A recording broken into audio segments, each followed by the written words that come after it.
Up, sure. Start recording. Tanya, uh, welcome.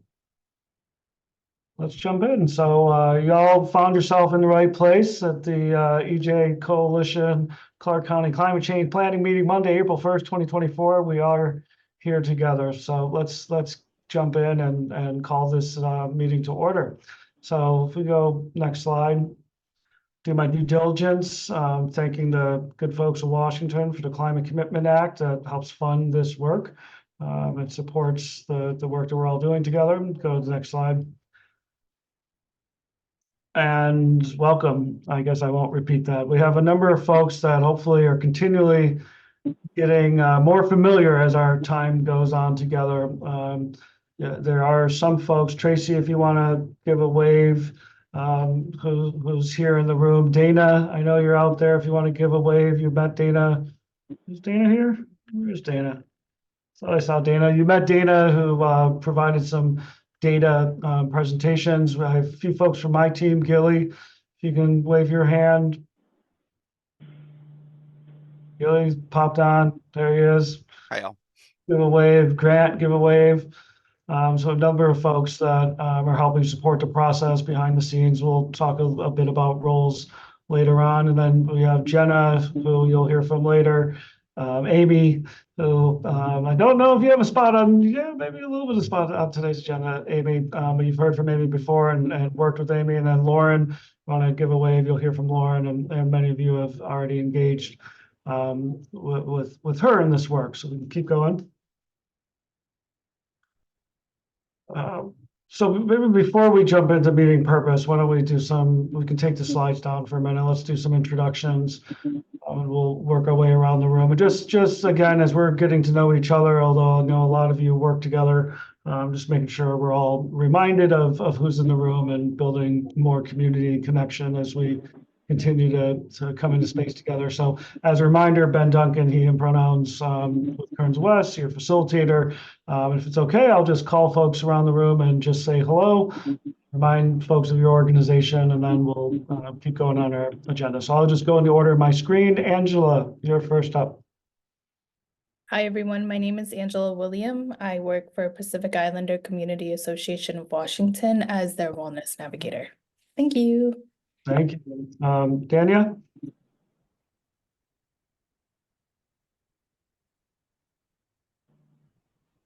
They walked away. Paris?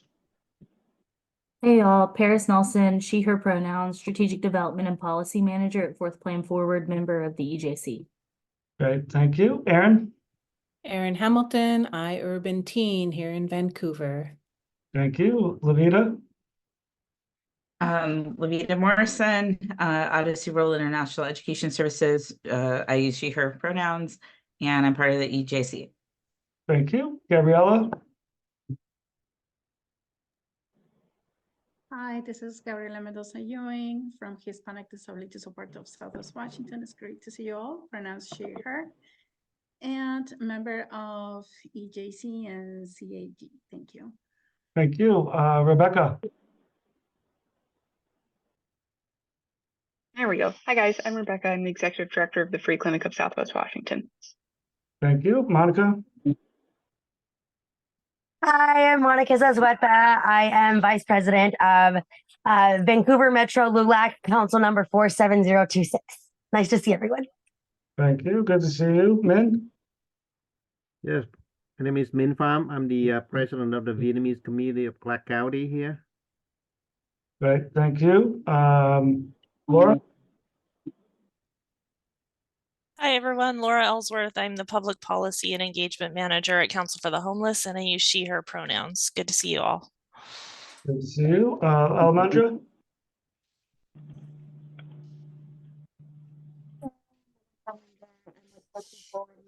EJC, and my pronouns are she, her. Great, thank you. Anna? Hello, everyone. My name is Ana Karen Betancourt Macias, she, her, ella, with Latino Leadership Northwest and EJC. Great, thank you. Josh? Good evening, folks. Josh Jones, Partners and Careers Program Director and member of EJC. Great, thank you. Christine? Christine Chris Cook. is our, yep, go ahead. My name is Christine Cook, and I am the legal advisor. I work for Clark County, and I advise the planning department. Oh, thank you. So I was wondering, it wasn't a familiar EJC name, so thank you for giving that context. Who am I missing? Oh, Danielle, did you go? Got you back? Hi, Danya Otto, Executive Director, Sakura 39ers. Right, thank you. And then Jude, I think you said Wellesley's, let's see, having listen only moods. Gabriella, we see, and we'll keep your camera off. Folks started moving around. Who did I miss? Alana? Did I miss anybody?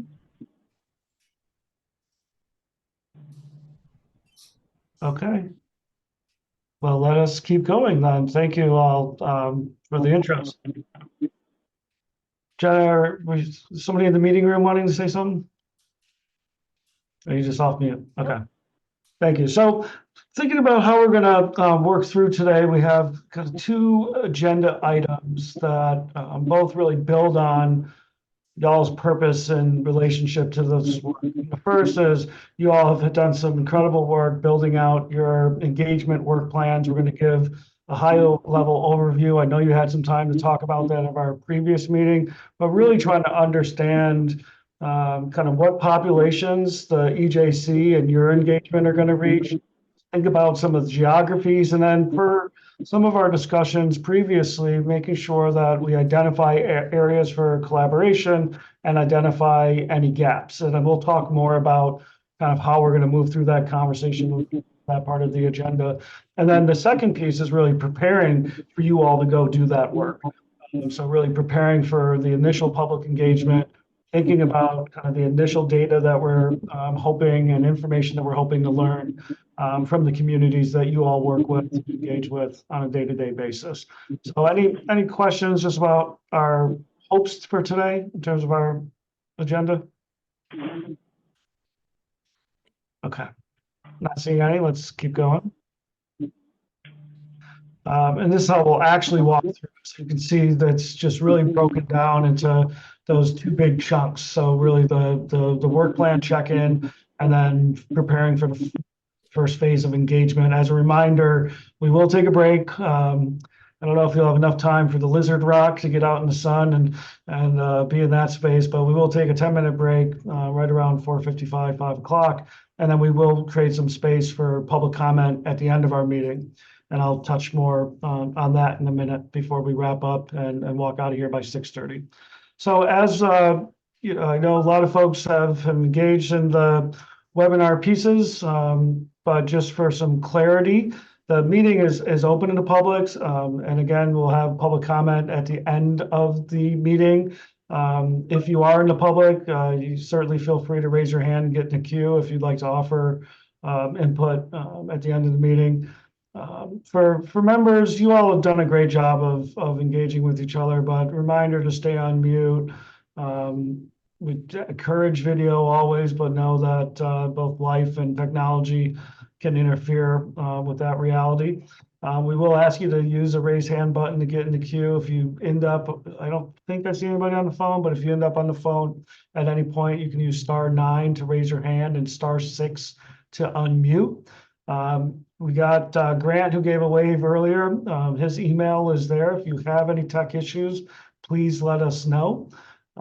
It's helpful if you remind folks of your name and affiliation. If you remember to do that when you're speaking, partly for us, partly for anyone in the audience, and then really take care of yourself as needed. The last thing I'll say just around, we have chat enabled, but I'm going to encourage us to bring as much into this space and conversation as possible.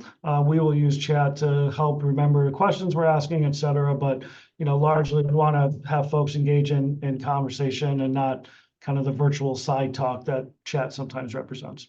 Let's go to the next slide. How you raise your hand, you can see the icon on the bottom, raise hand. So click on that if you'd like to do that. There's other things on the bottom, including show captions, CC, closed captioning, if that's helpful for your participation. You can click on that and keep going. And then, I won't spend a lot of time on discussion guidelines, really are asking folks to kind of, honor the agenda, what we're hoping to talk about today.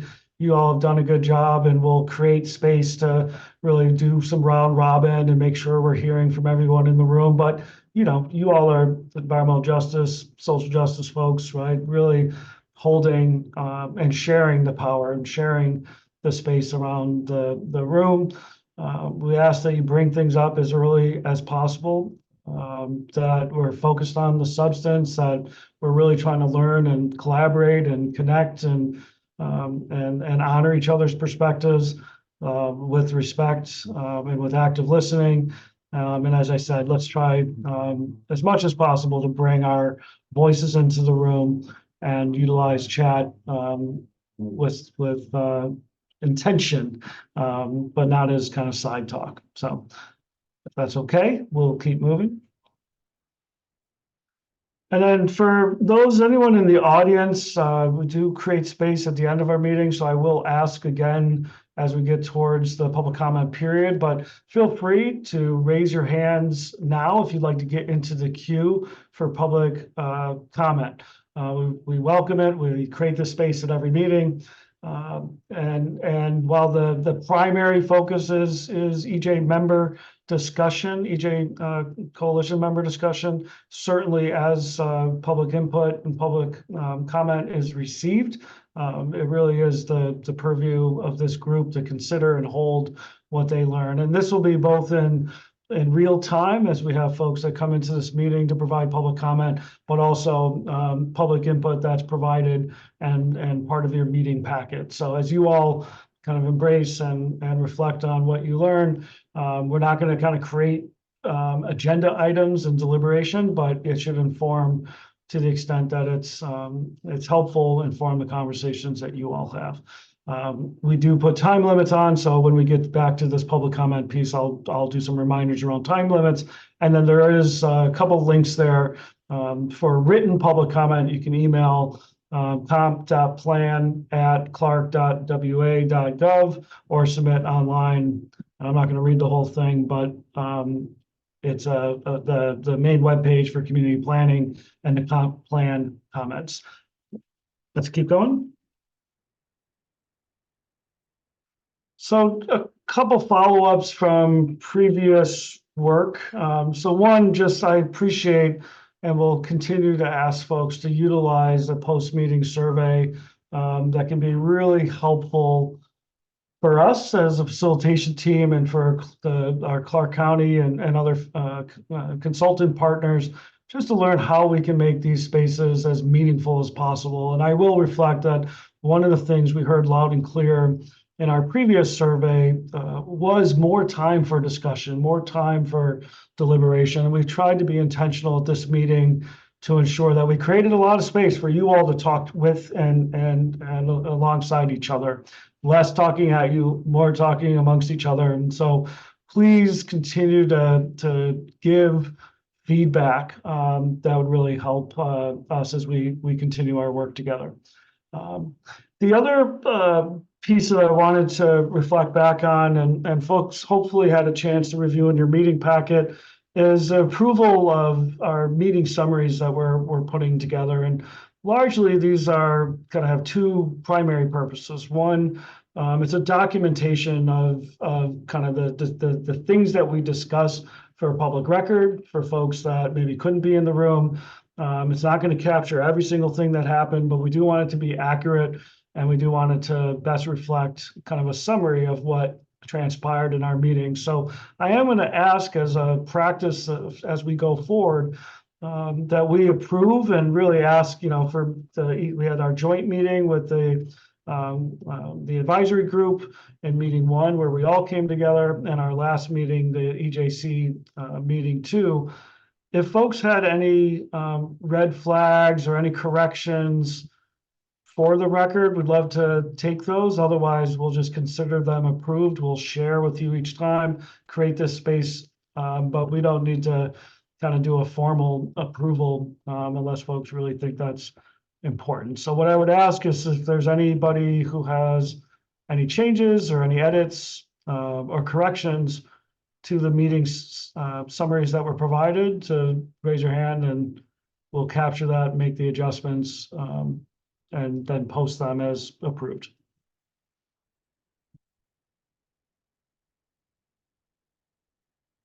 We'll give folks 30 seconds to do a quick glance if you are doing one last look.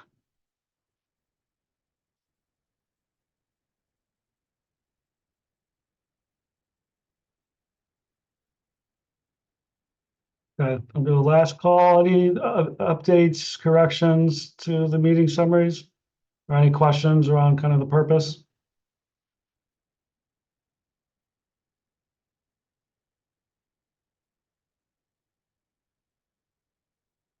No, I think I'm good. Okay, thanks, Lavita. So I'll consider the absence of any corrections or edits a approval from this group, and so we'll move forward the meeting summaries. And so again, please just remember to review those as part of your packet, and we'll create this space at every meeting. If we go to the next slide, Jenna, I'm going to pass it to you for some project updates.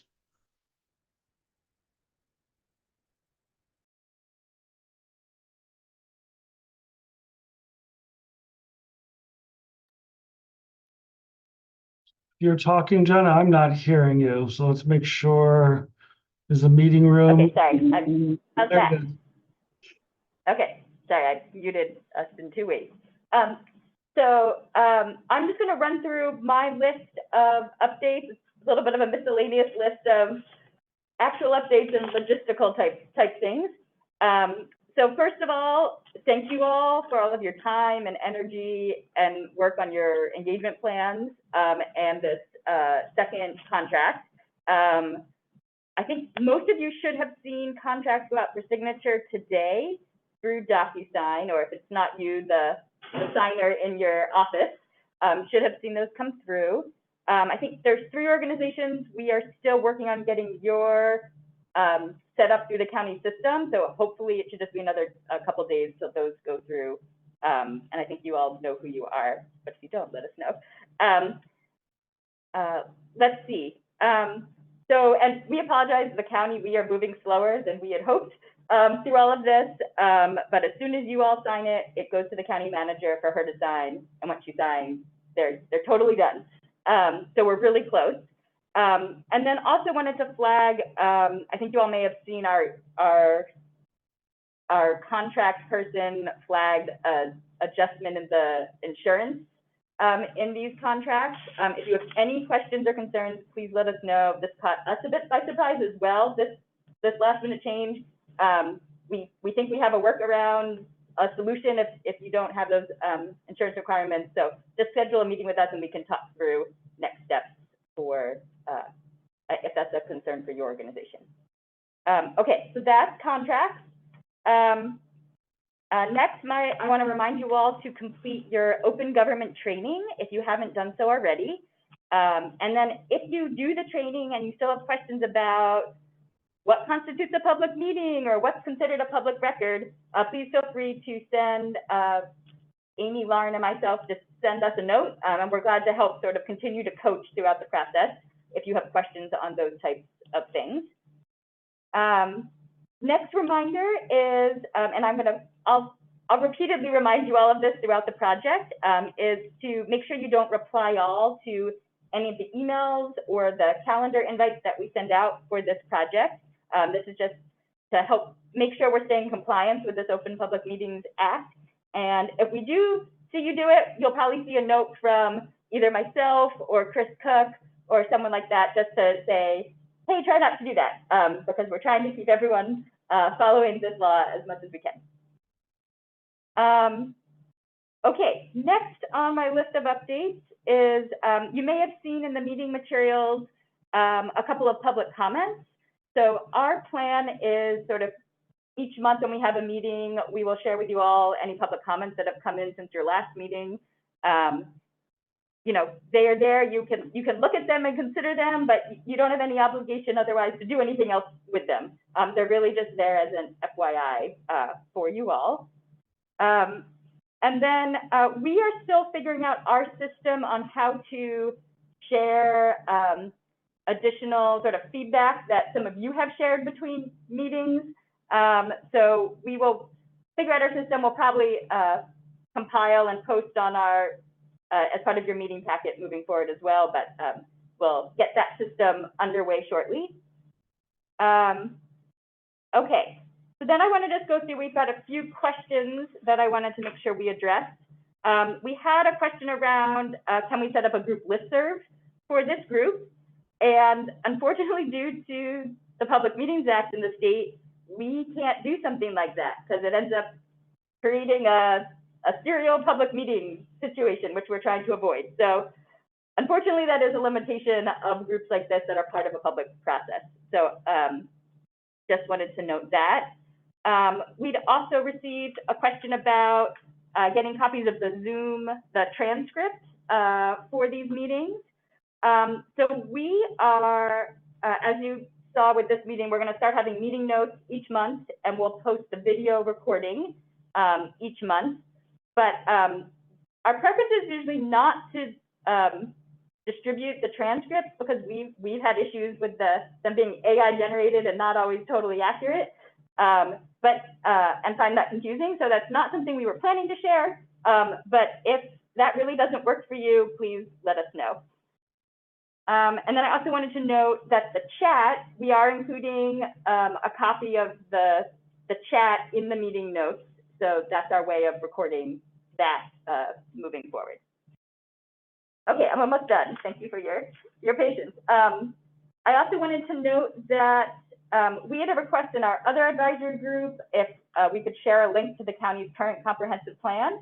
So that's something we can add to your webpage as a follow-up meeting material. Just it's there as a reference if that's of interest to you, but you have no obligation to read that large document. It's just there as a resource if that's of interest.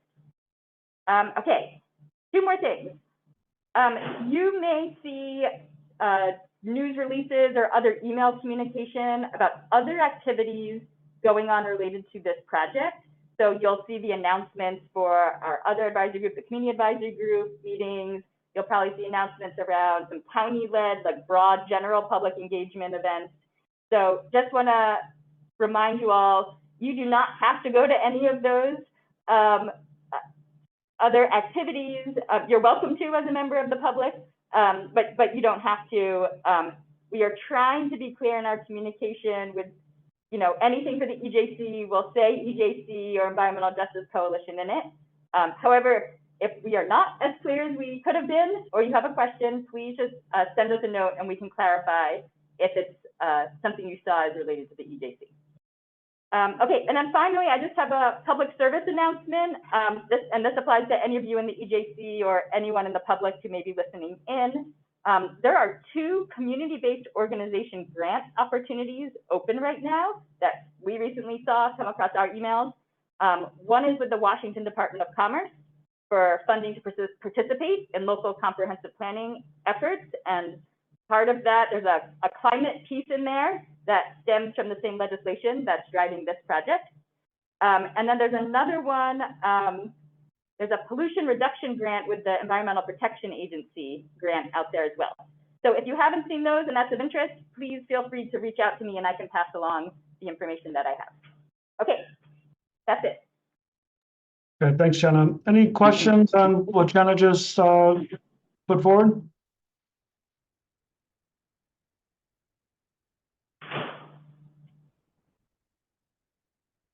Okay, not seeing any. Let's, oh, Levita, did you want to jump in? No, I was just gonna say, no questions.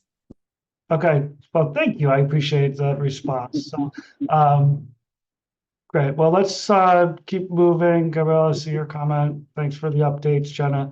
So Lauren, we're going to bring you in. So this is the first of our kind of more substantive agenda items, really reflecting back on the high-level summary of your work plan. And then we're going to lead into a conversation that hopefully will be really informative, both for the overall planning, but also for y'all's collaboration and work together. Lauren?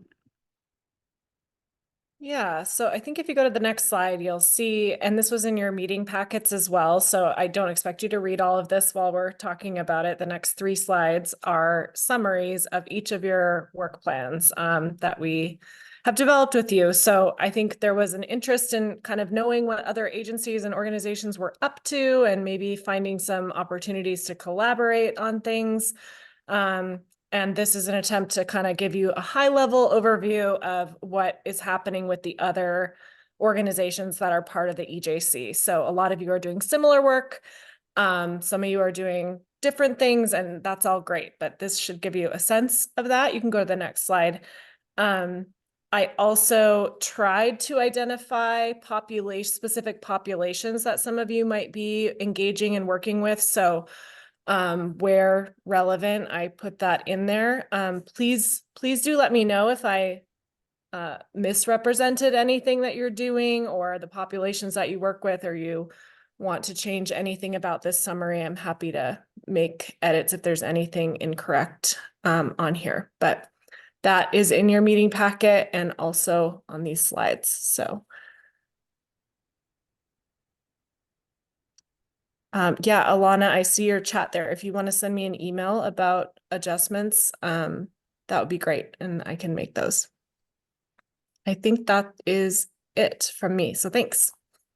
Yeah, thanks, Lauren. And Alana, as with everyone, if you see anything that you'd like to update for this record, that would be really helpful. So appreciate the work you did, Lauren, to try to summarize, which is a lot of work that other folks have put and put it into a several line high-level work plan summary. So I want to open it up, and just before we open for conversation, and I'll describe the process that we're hoping to use, which is a round table, right? So really providing an opportunity for you all to really focus in on kind of 2 key questions. One that's really around the populations that you're trying to serve and populations and being specific to that, right? So some of what you see in a summary might say BIPOC, right? Well, that BIPOC means a lot, right? That's a lot of different communities, a lot of different populations. And so one of the questions is really what populations are you centering in on and focusing on in terms of your engagement and the geographies. And I do want to be really clear as we enter this, right? And I know we've talked about this a little bit before, that there's kind of the big process that you all are a part of. So recognizing that, Clark County also is doing countywide engagement. And you all in the EJ Coalition and the work plans you all developed are a part of and an extension and a specific element of that broader countywide engagement around the climate element and the comprehensive plan. Ultimately, the work that you do that feeds in is ultimately going up to county council and the planning commission. So all of this work is feeding into a bigger process. I also just want to name explicitly that this is not about trying to be like, gotcha, you missed somebody, et cetera, right? It's a 2-part process. One, I want you to speak with some pride and some intention about here's the communities and populations that we expect to reach through our engagement.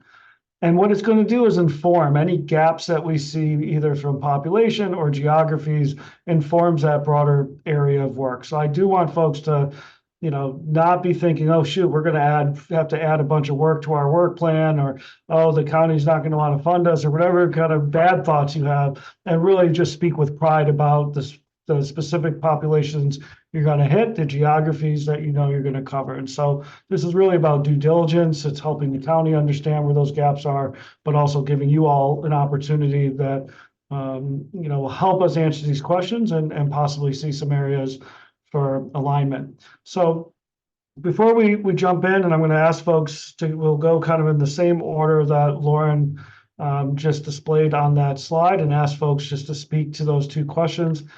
Any questions around what we're trying to achieve here? Okay. Laura, did you come on camera as a question, or because you're first in line? There you go. All right, you're paying attention. It is in alphabetical order, not by favorite, although Laura, you can interpret this as being the favorite. So why don't you kick us off, Council for the Homeless? Well, thank you. I will not object to being a favorite. So yeah, once again, Laura Ellsworth, she, her pronouns. I'm the Public Policy and Community Engagement Manager at Council for the Homeless. And we are focusing on people experiencing homelessness. And so the thought here is that we'll be talking with service providers. So service providers from across the continuum of care that serve people in all of Clark County. And so from their perspective, what the different populations that they work with across the continuum, which includes people of all ages, demographics, race, ethnicity, and so on. And then also people who are living in emergency shelter, in the year-round emergency shelters, and then also people who are experiencing unsheltered homelessness. So reaching each of those groups within the work plan throughout the year. So is that what you were looking for? That's great. And then when you say kind of Clark County wide, like, can you give a sense of, when you think about the map of Clark County, you're going to be talking to providers that are serving the entire county. Do you have a sense of, are there geographies that you're confident that you'll be getting perspective from, and maybe geographies or parts of the county that you're less confident that you'll reach either providers or individuals experiencing houselessness? Yeah, so I think we serve all of Clark County, and our service providers absolutely serve all of Clark County. So I think we'll get a good cross section there. Where it will become a little more challenging is to go beyond, the city of Vancouver, is with folks experiencing unsheltered homelessness and with folks who are living in the emergency shelters. So, the highest concentration of people experiencing homelessness are in the zip codes that are within the city limits. And we can provide a breakdown of zip codes. Typically, though, we know that with folks who are experiencing homelessness, that they experience homelessness in the zip code that they were living in before they became homeless. So they don't tend to move very far. So just proportionally, consistent with population across the county, we have more rural areas with less people experiencing homelessness in those zip codes, and a higher concentration within the city limits. So it kind of naturally happens that way.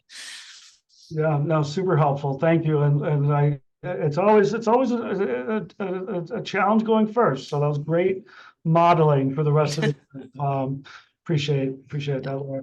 So we have farm and food justice. There's some potential issues with connections. Farm and food justice. Do you have anybody who wants to speak to that work? I'm on here now. I just got on it was not going great, but we're in. You're in. Okay. Well, do you know the assignment? Trying to think about who you're going to reach in geographies. Can you share the slide again? I'm pretty sure it felt like I saw it for a second. So you're going to pull back up the slide, the slide with the questions? Yeah. No. Yep. So there it is. So really thinking about populations and then geographies. Great. Do you want me to, you don't need me to go now? I was hoping you could go, but Oh, sorry. Yeah, I can. I just was like thinking alphabetic wise. I didn't know that was the case. For us, pretty much across the county, most of the farms are pretty scattered. So there's not like a general, pocket for that. That is definitely across sprinkled little sprinkles across the county of farms, and we'll be kind of gathering at their meeting points and reaching out to them. Since farms are busy in this season, it'll probably be a lot more email communication at the moment, but the farm population is probably our biggest grab. And then from there, we work with several smaller groups that facilitate food. And I think that they'll be on our list for feedback as well. And that's also kind of scattered throughout the county. I don't know that I have like a geographical range for that, but that's helpful. Then, oh, sorry. I just keep thinking of ice cream and sprinkles right now, so I'm not sure if that's the most clear I can come up with. Ice cream and sprinkles. No, that's on my mind. No, that's right. great. And then I guess when you maybe for all of our benefit, like when you think about farm and farm workers, and I appreciate the comment in the chat from the work plan summary. Is there demographics? Like, is there a way that you want to describe that population beyond just kind of farm and farm worker? Or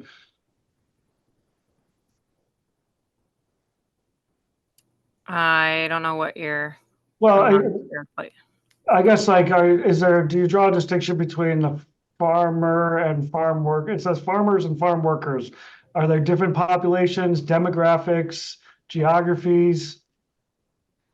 I mean, the farmers would be landholders in the county, so there would be that. And then the farm workers are usually people who also live in the county. It's pretty low for most of the farms to have employment from people outside of the county. So also would be people working on the farms would also be kind of spread out through the county as well.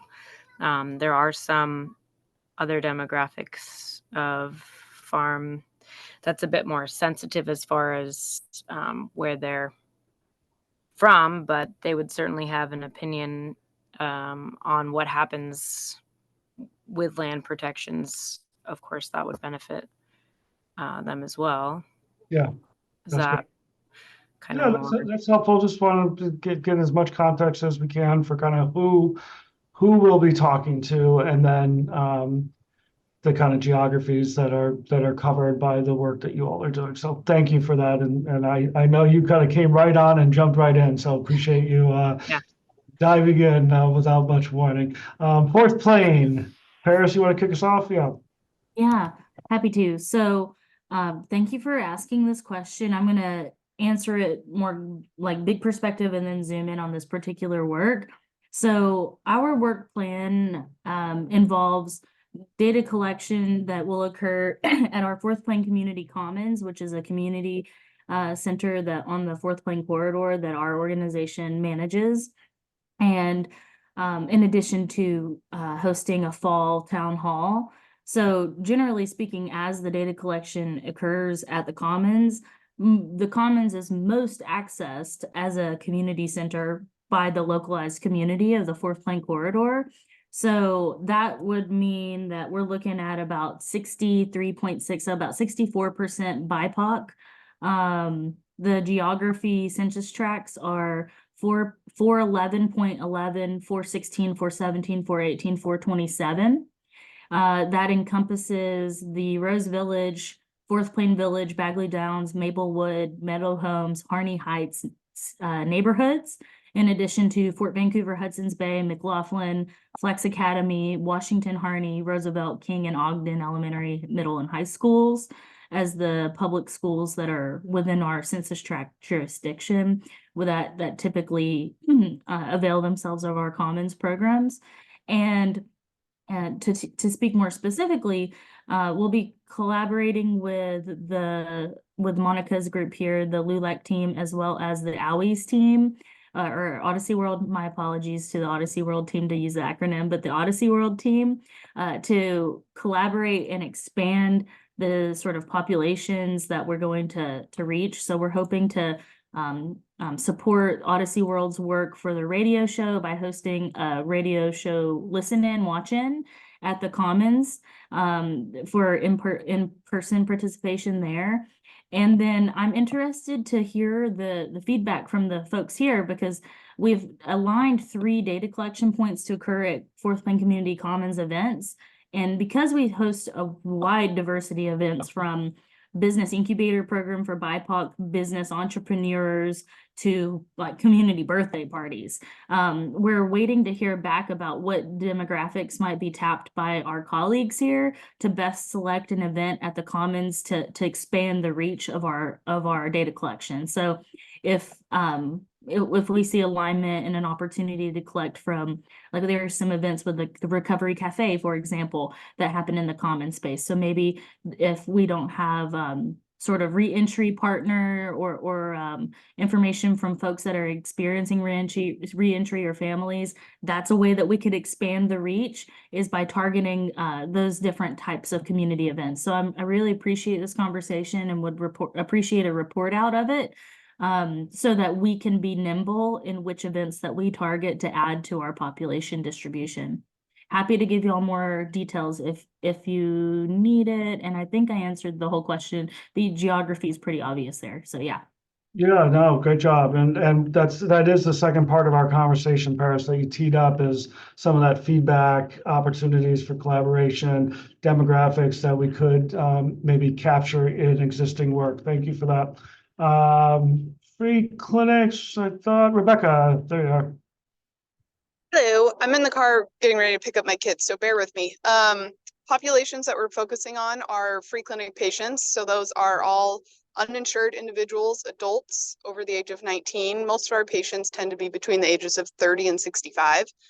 Around 70% of our patients are Spanish speaking. So our work is all going to be obviously done in English and Spanish. We're going to be doing a couple of focus groups that are going to be done in multiple languages. So that's the population we're focusing on, is our free clinic patients. So primarily uninsured, low income. A number of our patients, probably around 70% again, are undocumented as well. So those are the folks that we're focusing on. Similar to Paris, we're in the Fourth Plain corridor. So we're focusing on that area. Around a third of our patients live in the free clinic zip code, which is 98661. And then, you know, over half are in the adjoining neighborhoods. So Bagley Downs, the Fourth Plain corridor is really where we're focusing our efforts. Awesome. Any questions? No, not from me and not right now, but thank you for that. And very spatially based. Urban, Aaron, there you are. Aaron? Hi, thank you. Yes. So Aaron Hamilton, urban teen. Is my video? Nope, my video is not on. Now it is. There you are. And our focus populations for our mission are students and families identified as Black, Latinx, Indigenous, Pacific Islander, Southeast Asian, so underrepresented in those STEM groups, and both at events in person. So our families draw from everywhere along the east-west corridor, you know, 4th and Mill Plain, to as far north as Brush Prairie, and a couple families are even up in the Kelso, but that's not Clark County. So we have to probably include, we have to make sure we know their zip code, you know, when we're asking the questions, and we track all that information when they register for events that are in person. And then for our online surveys, we would target our families that are not able to attend in person, right? Or for some reason they missed a particular event, and they could be from all across Clark County area. So we have families that live in multiple areas. Awesome.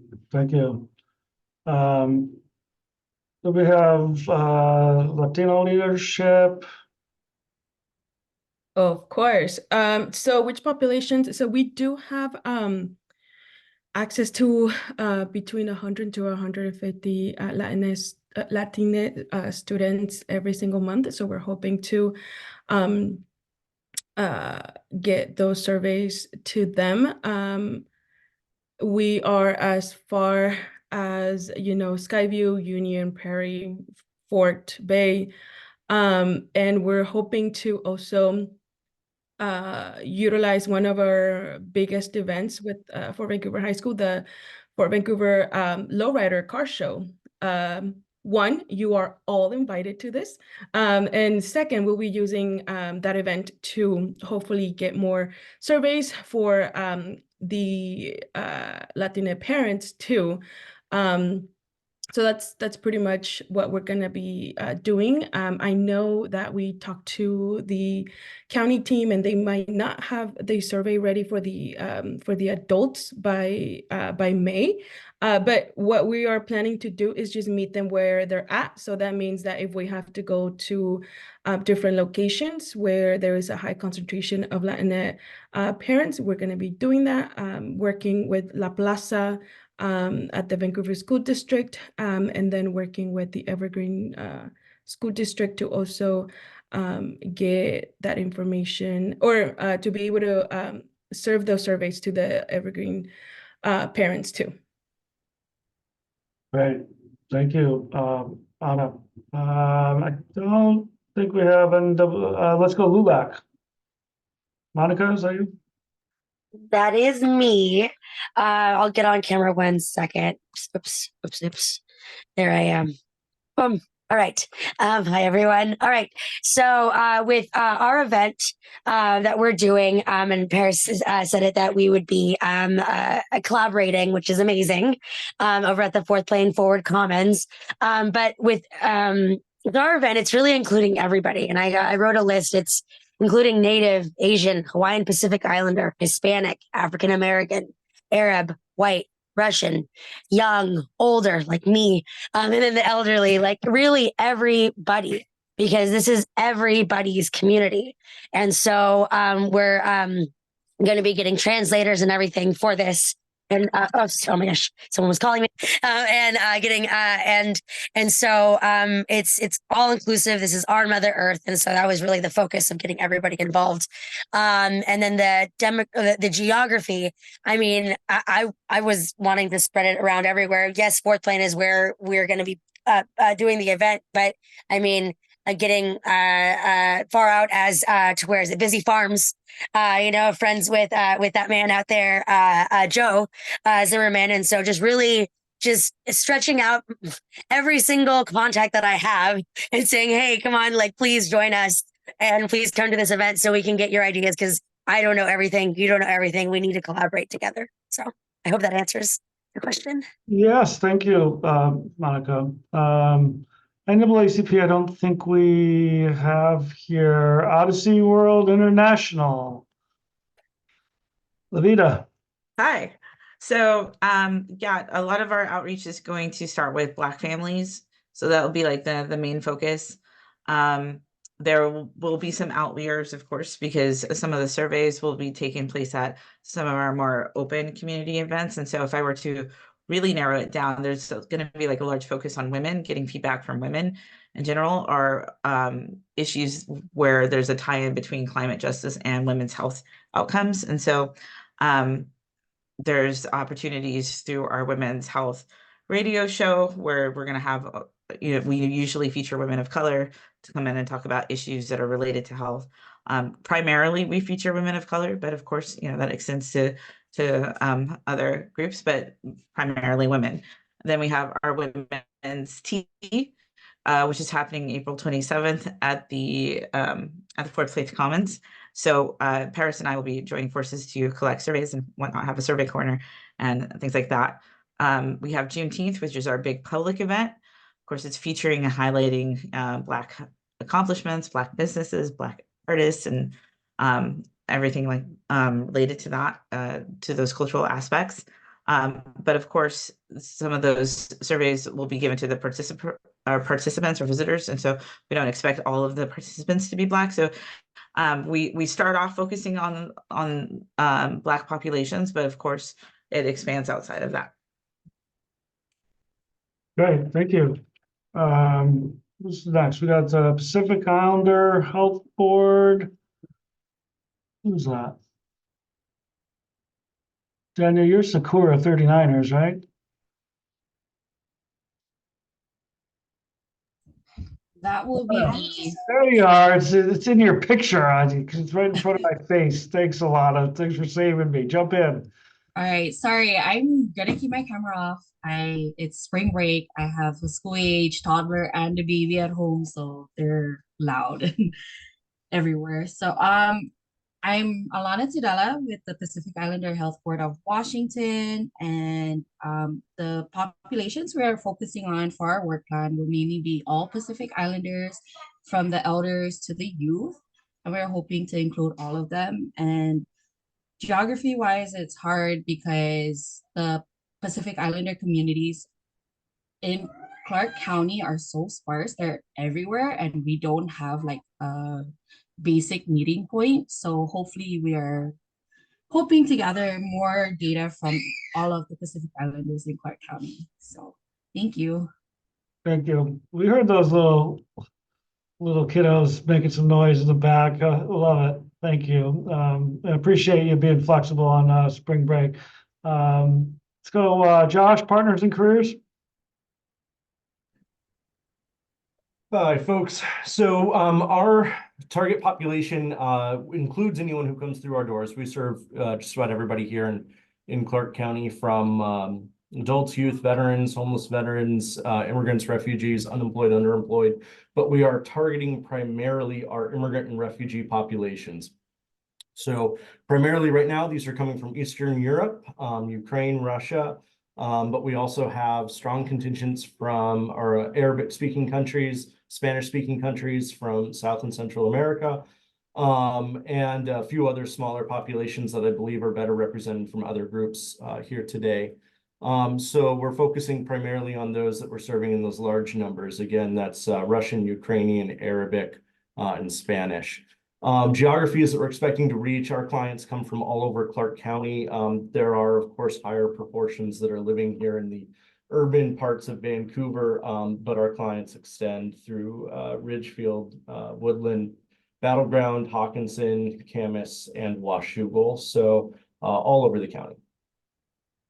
Awesome. Thank you, Josh. Then we have Pacific Islander Community Association. I'm sorry, I don't know if I haven't figured out everybody's, Angela, is that you? Yes. Yeah, that's me. Perfect. Hi, everyone. So for us, the populations that we're focusing on is the Pacific Islander population here in Clark County. The geography part that we're hoping to reach for us is hopefully all of Clark County. As Alana was saying, we are sparse here in Clark County. So we are located on Patton Parkway, which doesn't hit a lot of our community. A lot of us are on Fort Plain or on Mill Plain. There are a few in Camas as well, but we're hoping that we can utilize the space that we have, as well as the other grant that we're working on, which is EPRAP, because we're hoping to also give out surveys to those who have applied through us for rental assistance, and hoping that we can get them to also take the surveys for this. Thank you. So then you have low income renters, then is another demographic y'all are hitting. Okay, that's great. Danielle.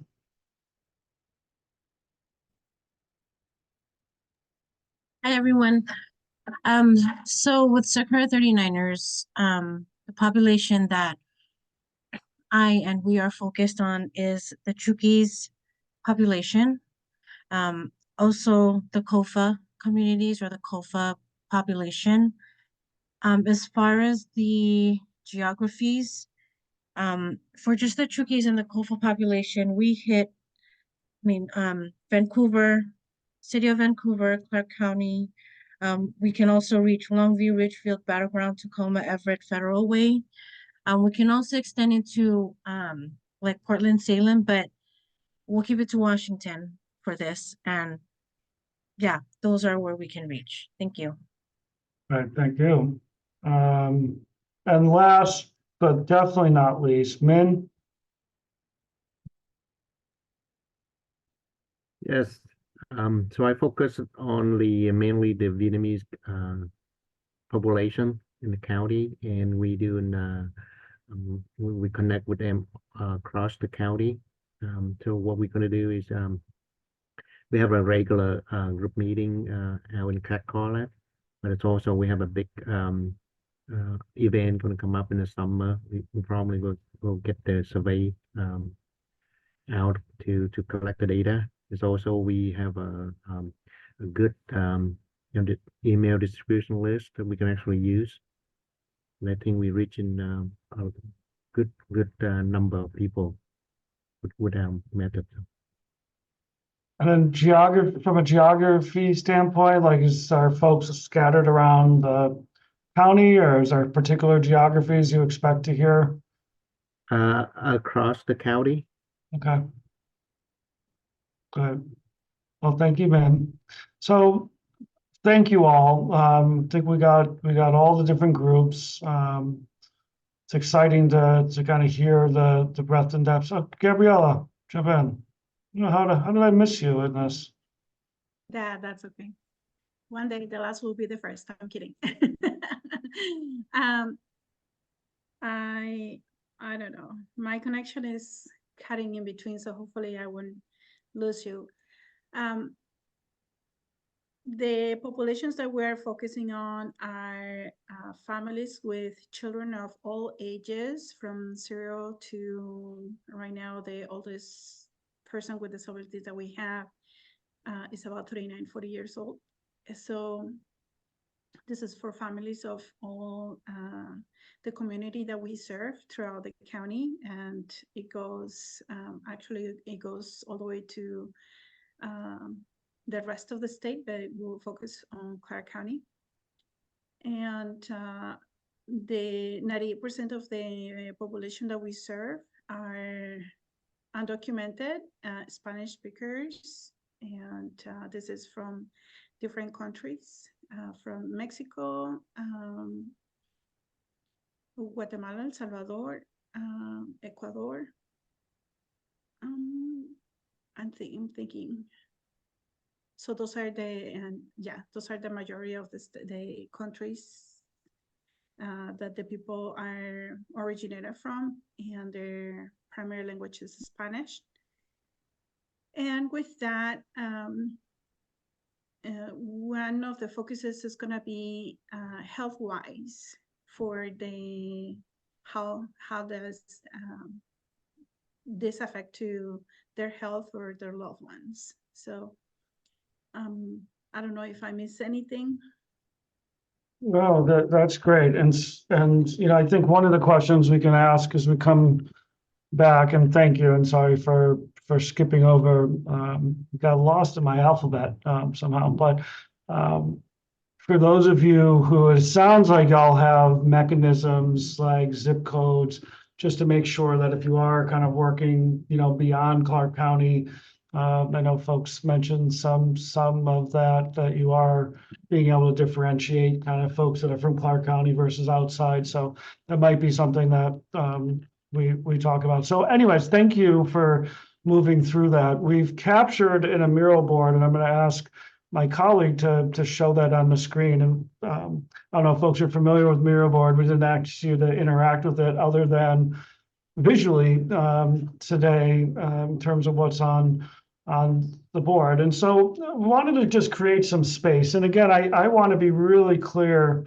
that this is not about trying to get you, right? This is about really informing the broader engagement that needs to happen to ensure that residents across demographics and geographies of Clark County are ultimately connected to and providing input on this work.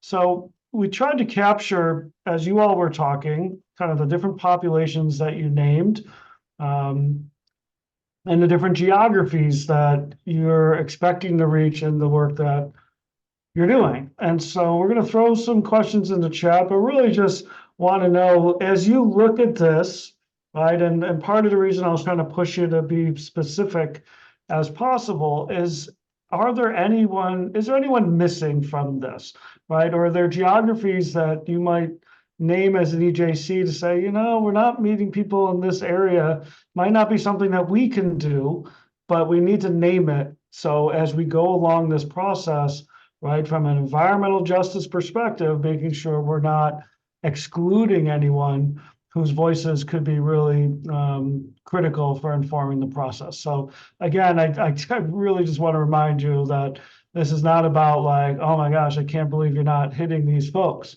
but rather, right, how do we inform the broader process to ensure that all of our EJ populations are included? Monica, please jump in. Yeah, the kiddos, the ones in elementary school, the ones in middle school. They're here to teach us just as much as we're here to teach them. So yeah, I would think that. Yeah, thank you. Actually, that is one thing that I forgot to mention. So we are working with a couple of VPS interns to train them on, how to have public engagement at a youth level. And so that we're going to have a couple of youth-led community conversations at some of the high schools. I don't know their high schools exactly. I'm waiting for that information from my intern coordinator. One is let me see, Fort Vancouver, and the other one's the iTech prep. So we'll be trying to engage those youth voices. But I think also when we're doing Juneteenth and it's very open to families, we're gonna try to do that too. But because of that comment, it just reminded me. So thank you for making that statement.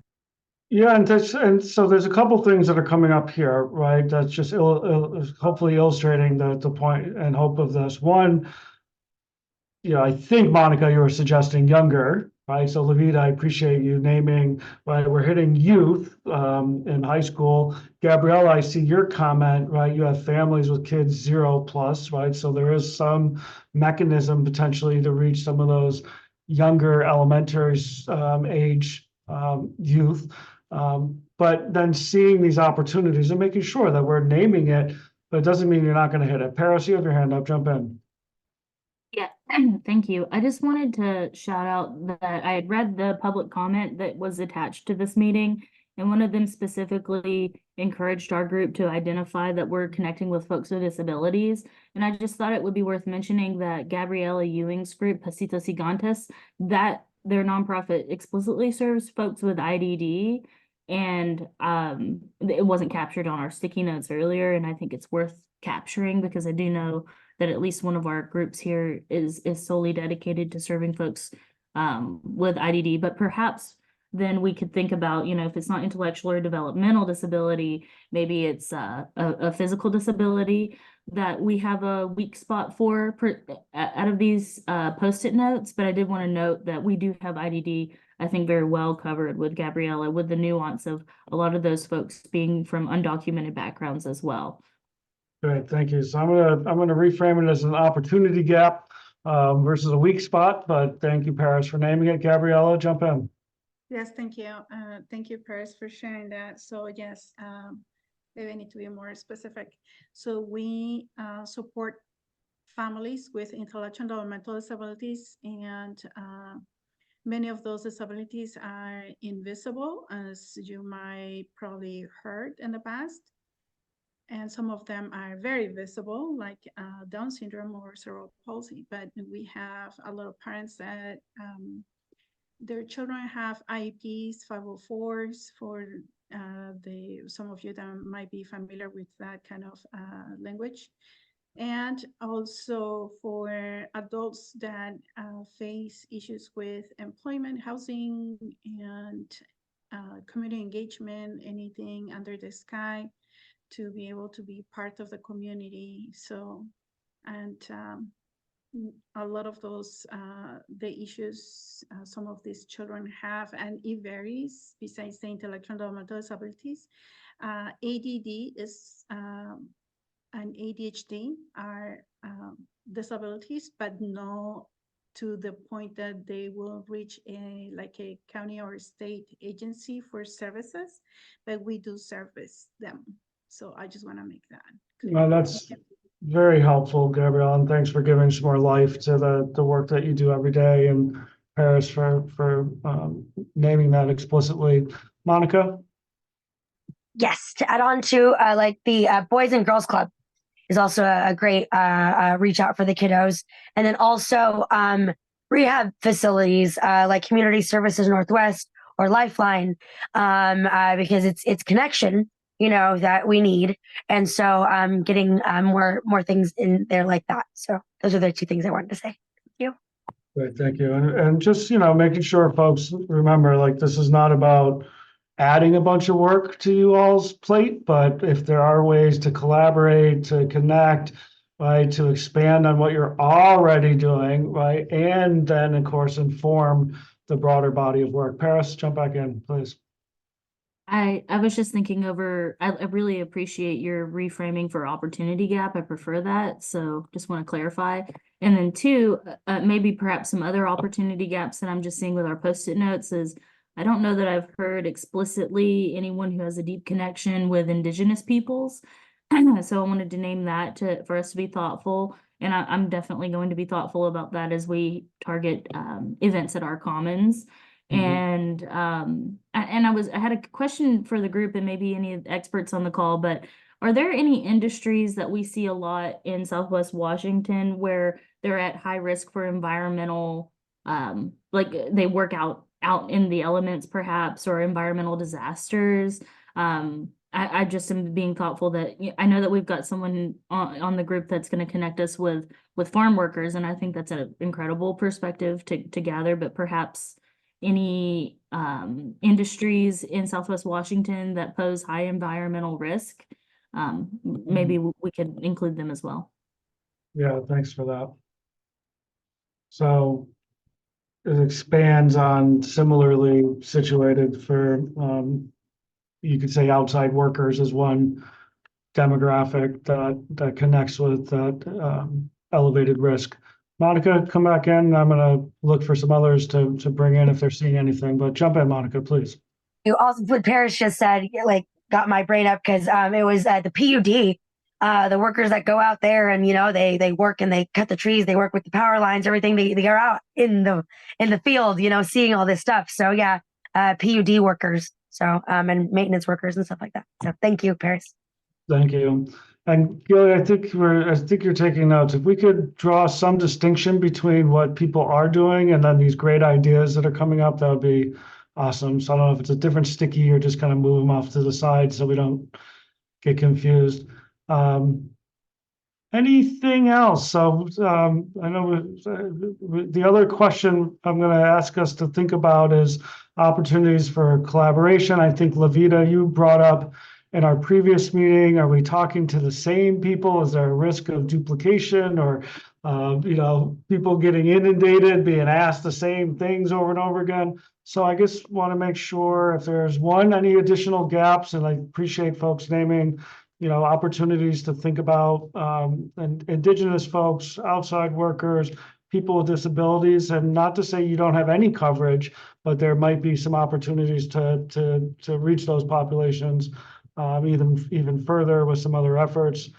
Any other populations, kids, youth, I should say, young children, like elementary school? Is there anything else that you're not seeing that you would want the county to make sure that there was a pathway forward if it's not you all?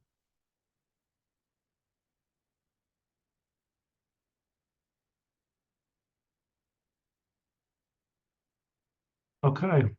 So then, and yes, you all have, this is a good list. If we were developing a county-wide engagement plan, I would want to see much of what's on this list for sure. I guess and then if you're thinking about some of the geographies, are there any concerns about geographies that we may not be seeing, and then I just want to lift up the comment in the chat. Another population around folks that are providing hunger relief and food insecure people. So just being explicit around food insecurity, outside and distinct from things like housing insecurity or houselessness. So thank you for that comment. Gabriella? Yes, sorry. Also, I collaborate with East West Food Bank. We distribute 700 food boxes on Fridays at River City Church. So we will have part of our work plan is to have a survey through that food distribution. And in that way, we are reaching out to all communities, English, Spanish, Ukrainian, Chuukese, and Russian. I'm trying to think, Vietnamese. I know I'm forgetting some of the languages. I'm the person actually going through the people that need support for interpretation. Although I don't speak all those languages, but I do use some applications to communicate with them. So we'll have that survey with those food boxes. Thank you. Yeah, that's great. Thank you. Paris and then Levita. I just wanted to real quick elevate on a Betancourt's comment that the LGBTQIA population is one that I have not heard explicitly named and one that we could add to the opportunities list. Thank you. Yeah, thank you for catching that comment. There's a lot of things flying at me. Yeah, I also saw the comment, but I tend to think that there's some intersectionality. And so, and even though, I mean, because we could literally name all the different affinity groups and then feel like, yes, we now have all these opportunities.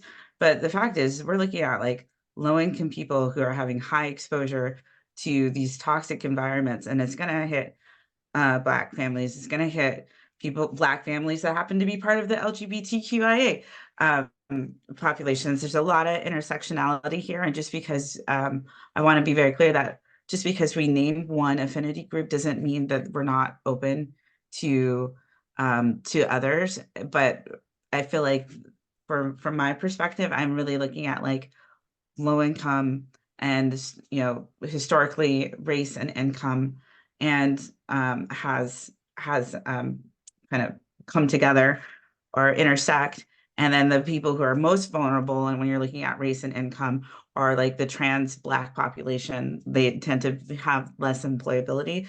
And so when you're looking at these factors and where they intersect, I think it opens up opportunities to hit different subsets of people or different groups that we haven't explicitly named.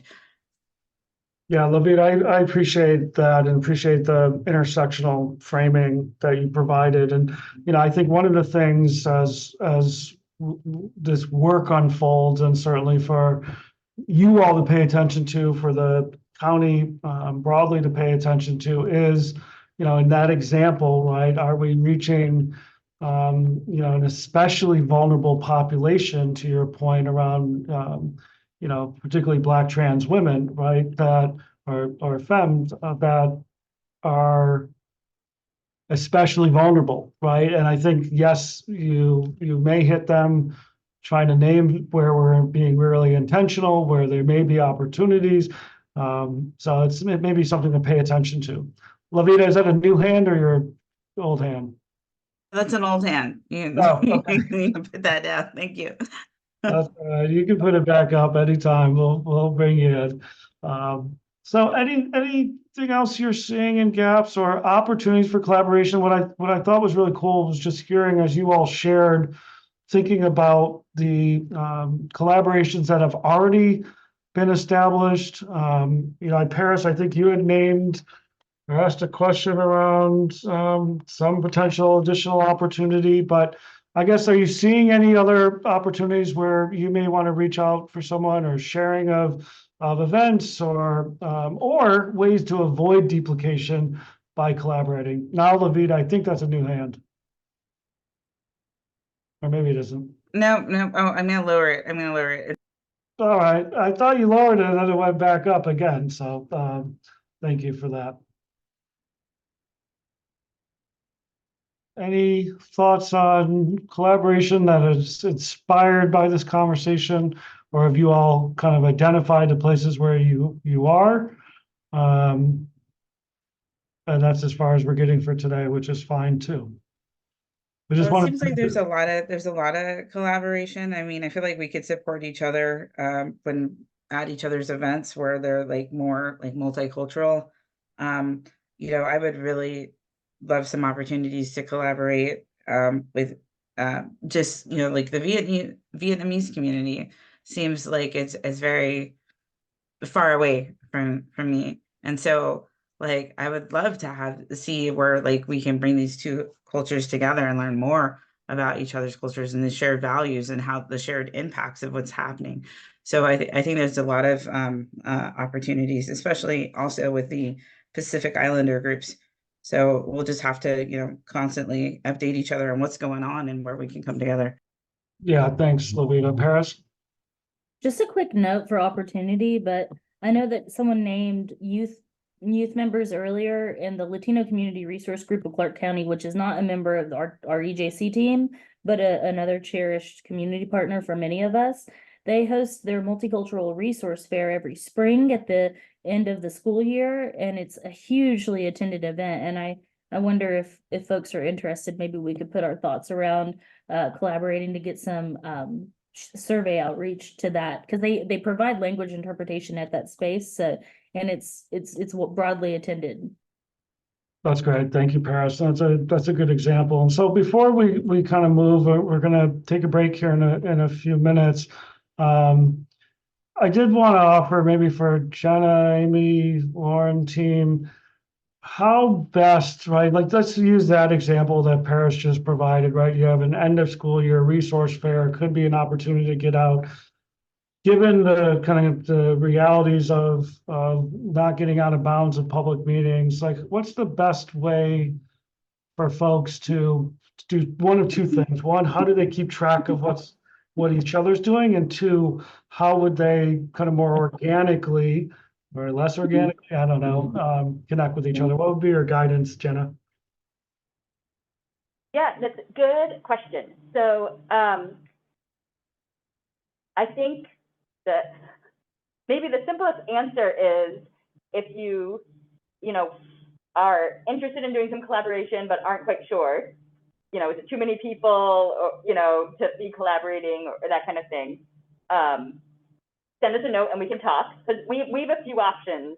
We can notice things and just say, a quorum of EJC members may be at this event, or, maybe there won't be, the whole group, it'll just be a handful of you. So anyway, we're happy to help coach and navigate, because we want to encourage the collaboration, and we'll help coach the bureaucracy around that from the county side.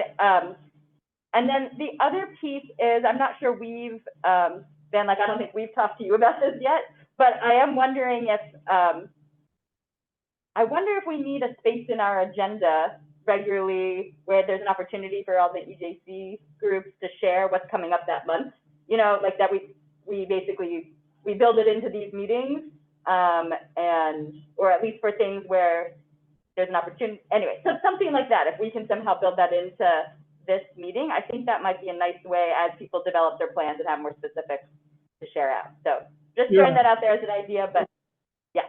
I appreciate that. Well, I 100% love that idea. So I think that, if folks are amenable to it, what we can do is just build in at every agenda some space for happenings, upcoming spaces for connection, collaboration. And then, hopefully folks are hearing there's a couple options, right? So for a resource fair, it's, I think, Jenna, if I heard you correct, it could be as simple as just notifying that, the EJC members, if we have a quorum of folks who wanted to collaborate and be in that space together, we could public notice and say that EJC members will be at the Latino Community Resource Group of Clark County, at the Multicultural Resource Fair. delivering surveys or eliciting conversations with folks. So I guess there's a couple things on the table. Well, if maybe a thumbs up if folks are good, or a hands up. Good to add to our agenda, just a section on happenings, which give you all a chance to, in this space, just say, hey, this is coming up. If you want to join, send me an email, those type of things. Okay, I'm not seeing any thumbs down. Bad idea. Don't use our time like that.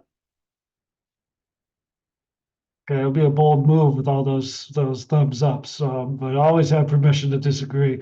So we'll build that into our future agendas, and then really just working with. I just encourage you all to just continue to work with your colleagues here at Clark County to make sure you're both seizing all the opportunities, but also staying within the boundaries of kind of public meeting laws and all the intentions behind why those laws and rules exist.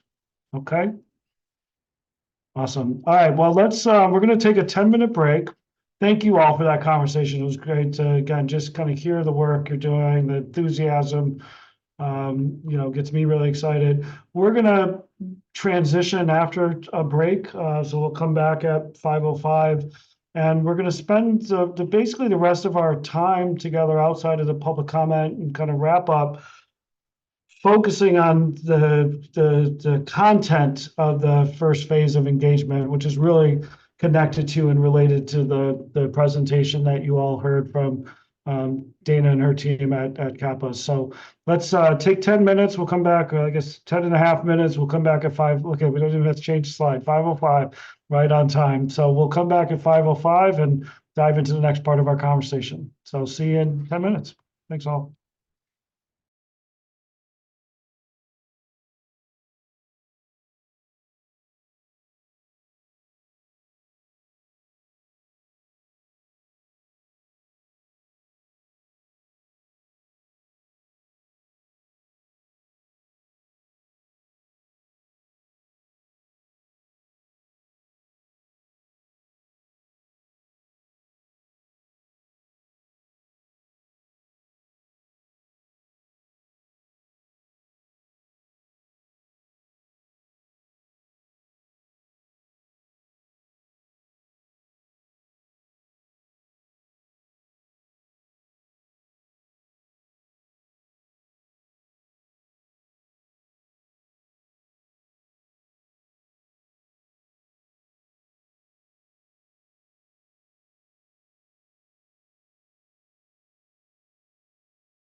Okay, we're at 5:05. Made the mistake of trying to check email and almost missed my time to come back. So welcome, folks. Oh, Monica's got her helper. I'll take a screen on, hands up, thumbs up, some indication that you're back in the space. Thank you, thank you, thank you. So we're going to move to our next part of the agenda, which is really the beginning of actually executing the engagement that you all have kind of put together. So, Shanna, do you want me to start? I can give a little bit of background and context, and then I'll pass to you. So if we go to the next slide, if you all remember, we had the conversation with Dana and team.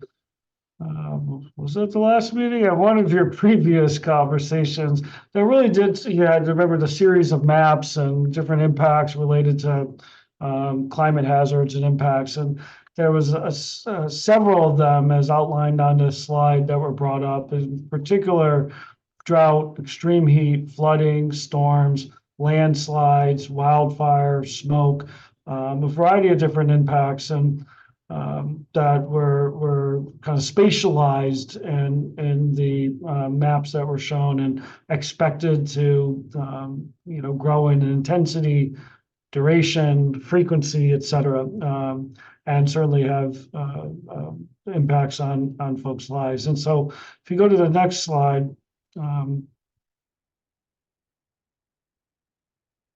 actually, this is going to be you, Jenna. So let's go back up. I guess I just wanted to make sure we created any space. If there was thoughts that have come up since that last conversation around the hazards and impacts, love to create some space there. Otherwise, we're really going to move into kind of the purpose of the engagement. Jenna, were you trying to jump in? Yeah, I was just gonna say then, yeah, if anyone had thought of anything, we shared a lot of data really quickly at that last meeting. So yeah, if anything's come up since then. Yeah, thank you.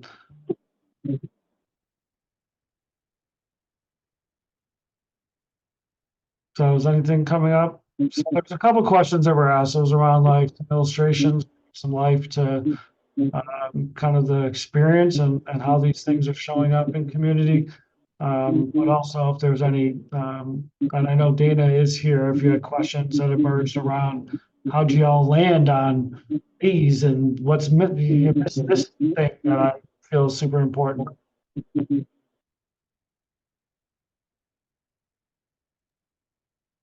I'll just chime in, Ben, since I am here, and just reassure folks too. As Jenna said, we gave so much information so fast last time, and I promise you'll see all of that projections information and hazards information again in a more easily digestible format. So just want to put that out there. This won't be the last time. Okay, thank you. Okay, well, Jenna, let's keep going. And again, if as things come up for you all, please bring them into the room. And a big portion of this part of the conversation is to really understand kind of what type of information are we hoping to glean from community related to these hazards and impacts. So Jenna, I'll pass it to you. Well, before we do, we have a question actually that emerged. Aaron, so you're asking about ice and snow part of storms. So Dana, do you want to talk about kind of this big umbrella of storms? Because it's going to be important once we get into the conversation about what people are talking about and how people are interpreting the words on the page.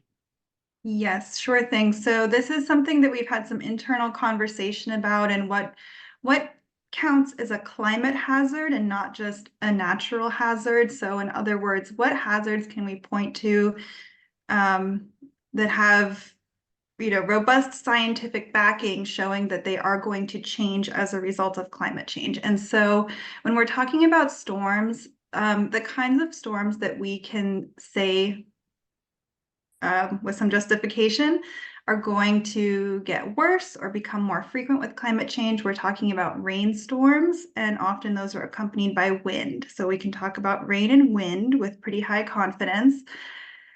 There's not many projections to indicate that winter storms like snowstorms and ice storms are going to get worse, partly because we're seeing the temperatures are mainly getting warmer.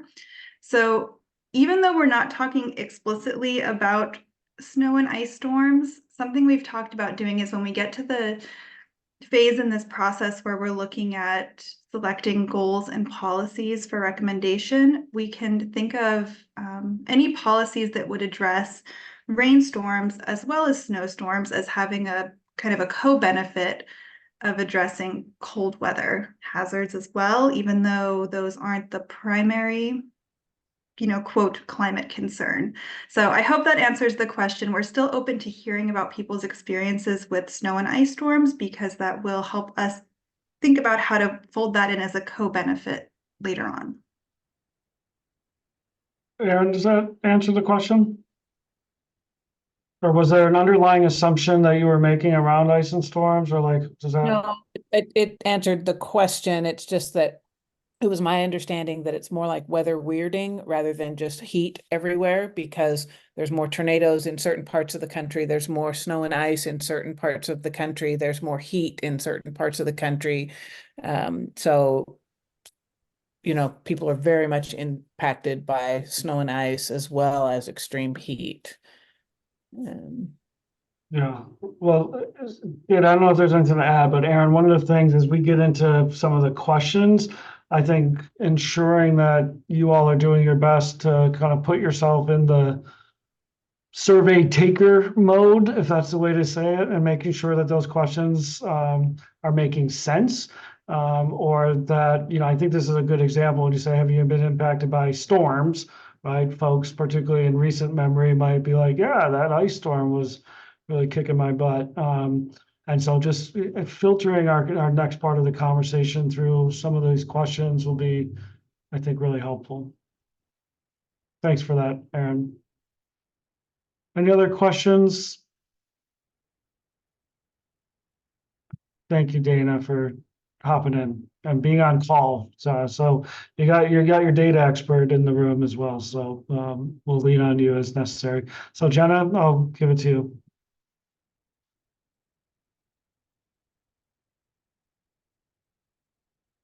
I think you're on mute somehow. Okay, I've been so worried that I've unmuted that I've been double muting. Okay, so can you hear me now? Yeah, we got you. Thanks. Okay. All right. Well, okay. So so we looked at all this data last time, and I want to sort of now transition us into doing some engagement around climate hazards and impacts from climate change. So as you may recall, we have 4 distinct phases of this project work mapped out.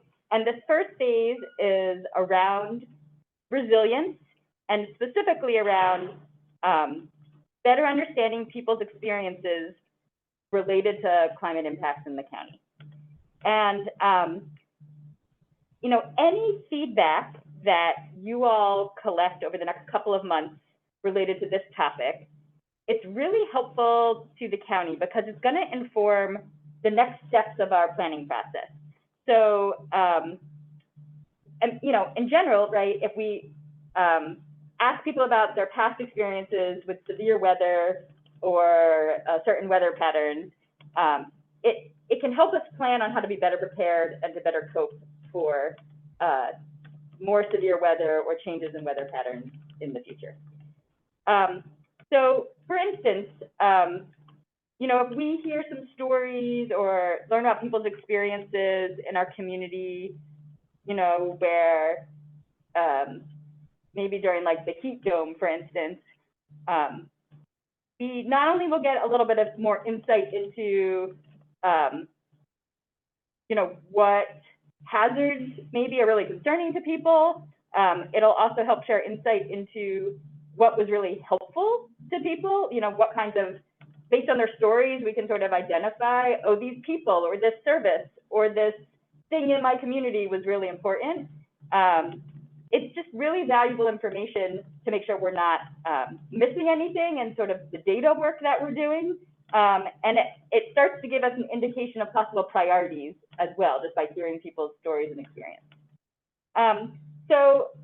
More specifically, so as we get some feedback from folks on their personal experiences with severe weather and various weather patterns, it's going to help us look more closely at which natural hazards we might want to hone in on in the county, which impacts from those hazards we might want to focus on, and also like what kinds of community assets we should really hone in on as well. We also have an upcoming step in this process where we're going to look more closely at, where our community is vulnerable and really at high risk. So we recognize so far we have only looked at environmental hazard data. So we have not looked at all at other things that make our community more vulnerable, right? We haven't looked at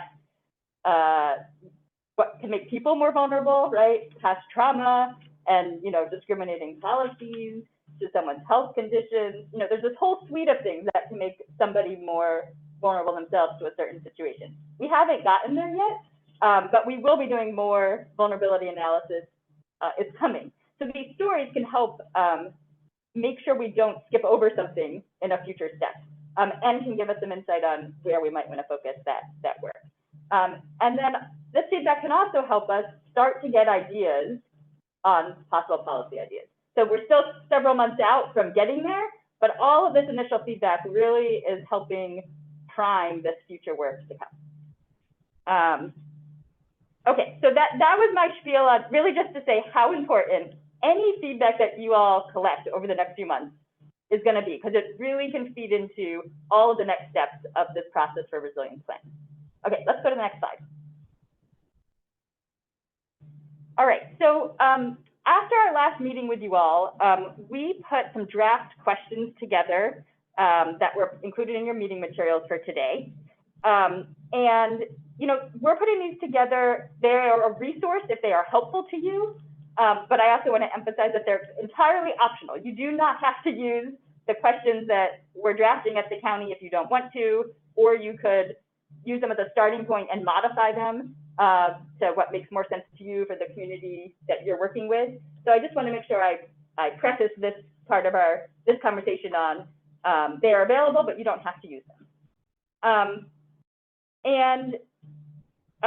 We are, let's see, we tried to draft some questions we wrote them as a survey, but our hope was that they could also be a starting point if you were doing more of a discussion or focus group style activity, that they could maybe translate well, or at least be a starting point for a discussion type event. Let's see, we are also planning, so once we finalize the version in English, we would like to send them out for translation, and our plan is to do this for each phase of engagement throughout the project. And then I also just wanted to mention, the county will be doing some general community engagement while you all are really focused on reaching your specific communities. So we're going to use these same questions for our more general, broad county outreach work as well. Okay, let's see. Gilly, can you open up the draft questions? Okay, awesome. So our hope is we want to do one more round of revisions tomorrow morning and then get these out for translation by tomorrow afternoon. So we are looking for, if you all have any suggested edits, you can share them today, or you can send me an email before noon tomorrow if you think of something after the meeting. So that's our timeline with getting these turns, because then it takes us a week or two to get translated materials back. So in putting together this draft, we thought about the data that we reviewed at the last meeting.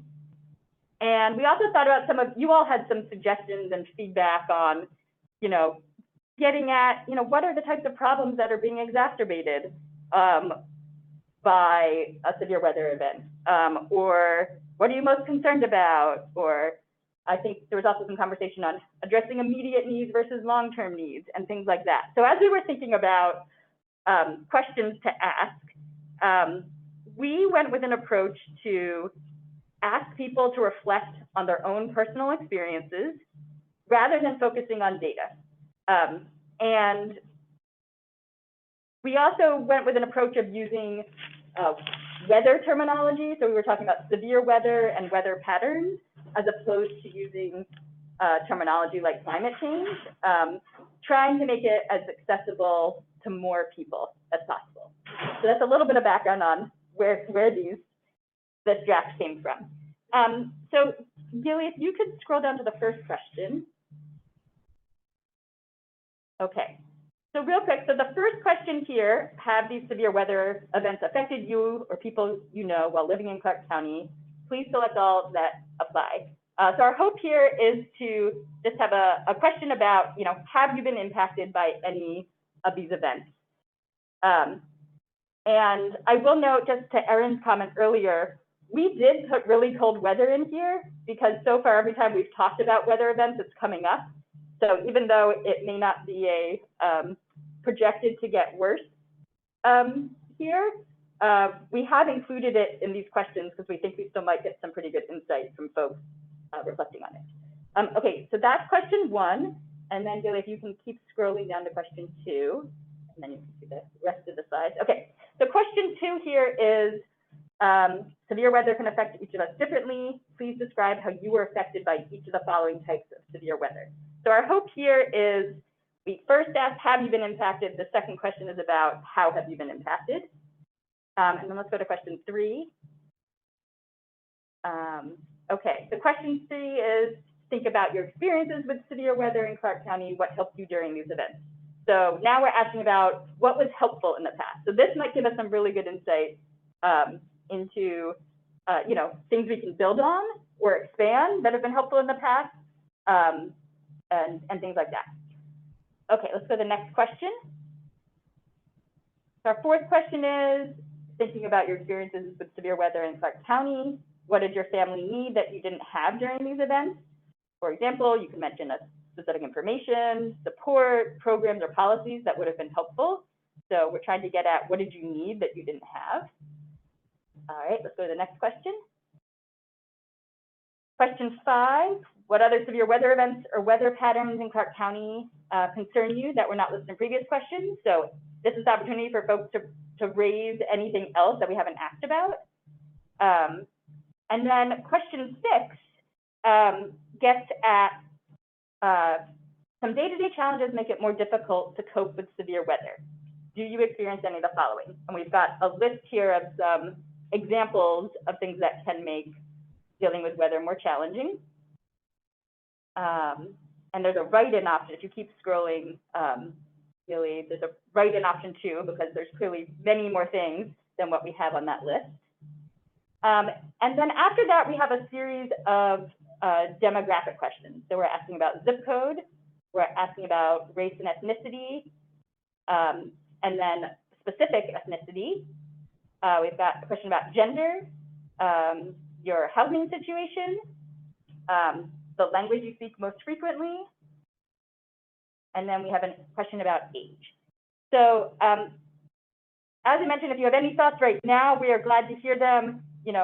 If there's a question we're missing, if there's wording you don't like that we've used, if there's options we've listed somewhere and you have a suggestion of something to add, we would be glad to get your feedback on that. So I think, Ben, I will stop there and let you take it from here.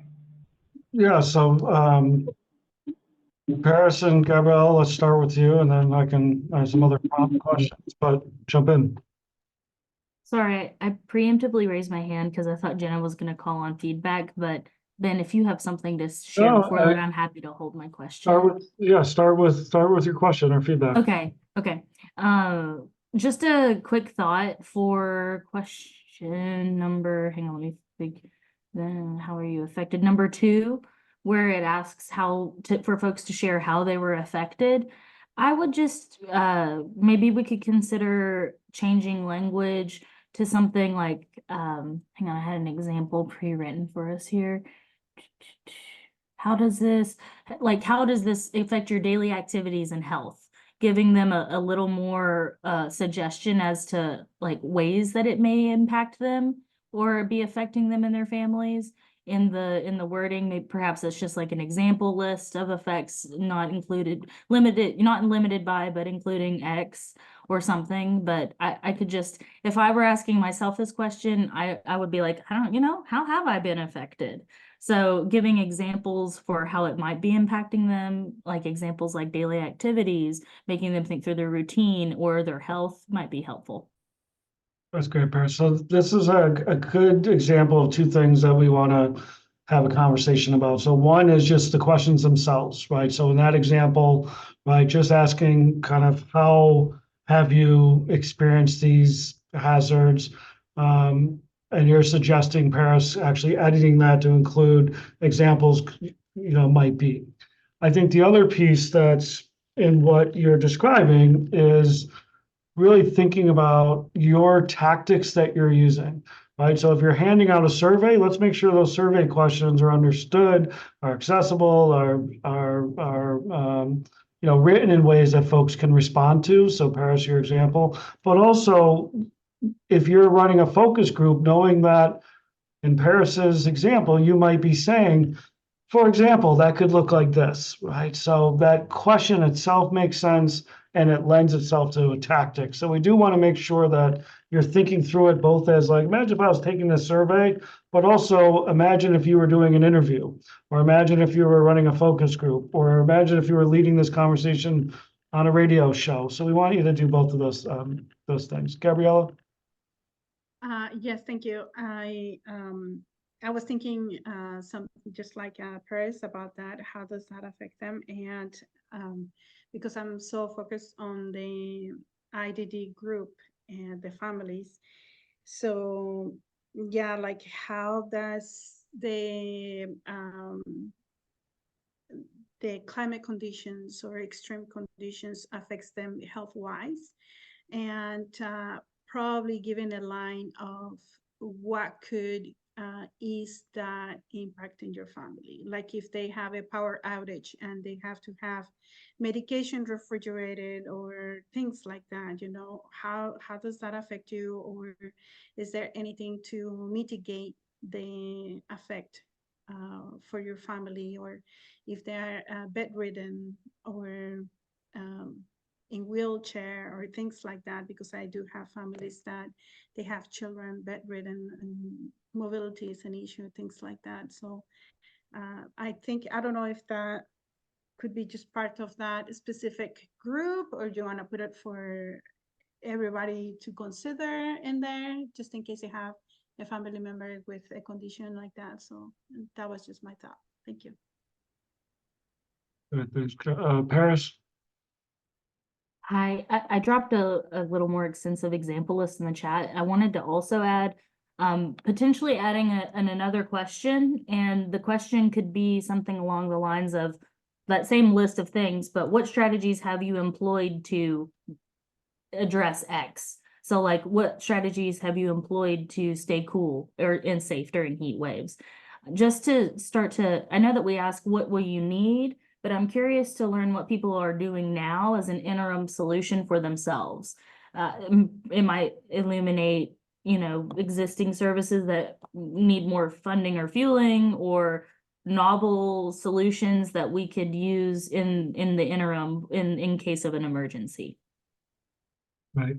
Thanks, Paris. So, I see your comment, asked if they speak other indigenous languages. So it might be helpful to walk through. So again, you all are already modeling what type of feedback.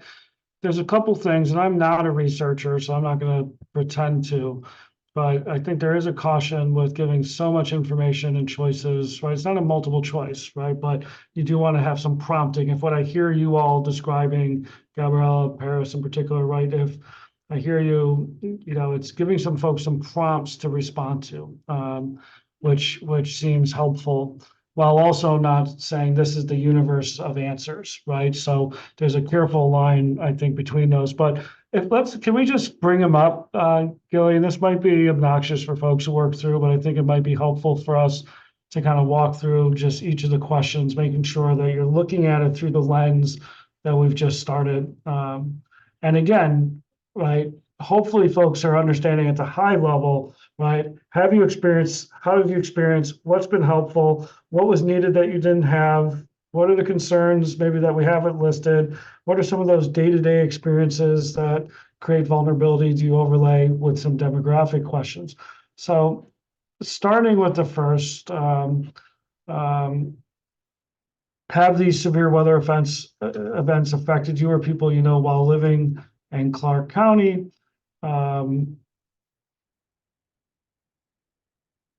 Any feedback on this question? It's very open-ended. Have you experienced any of these things?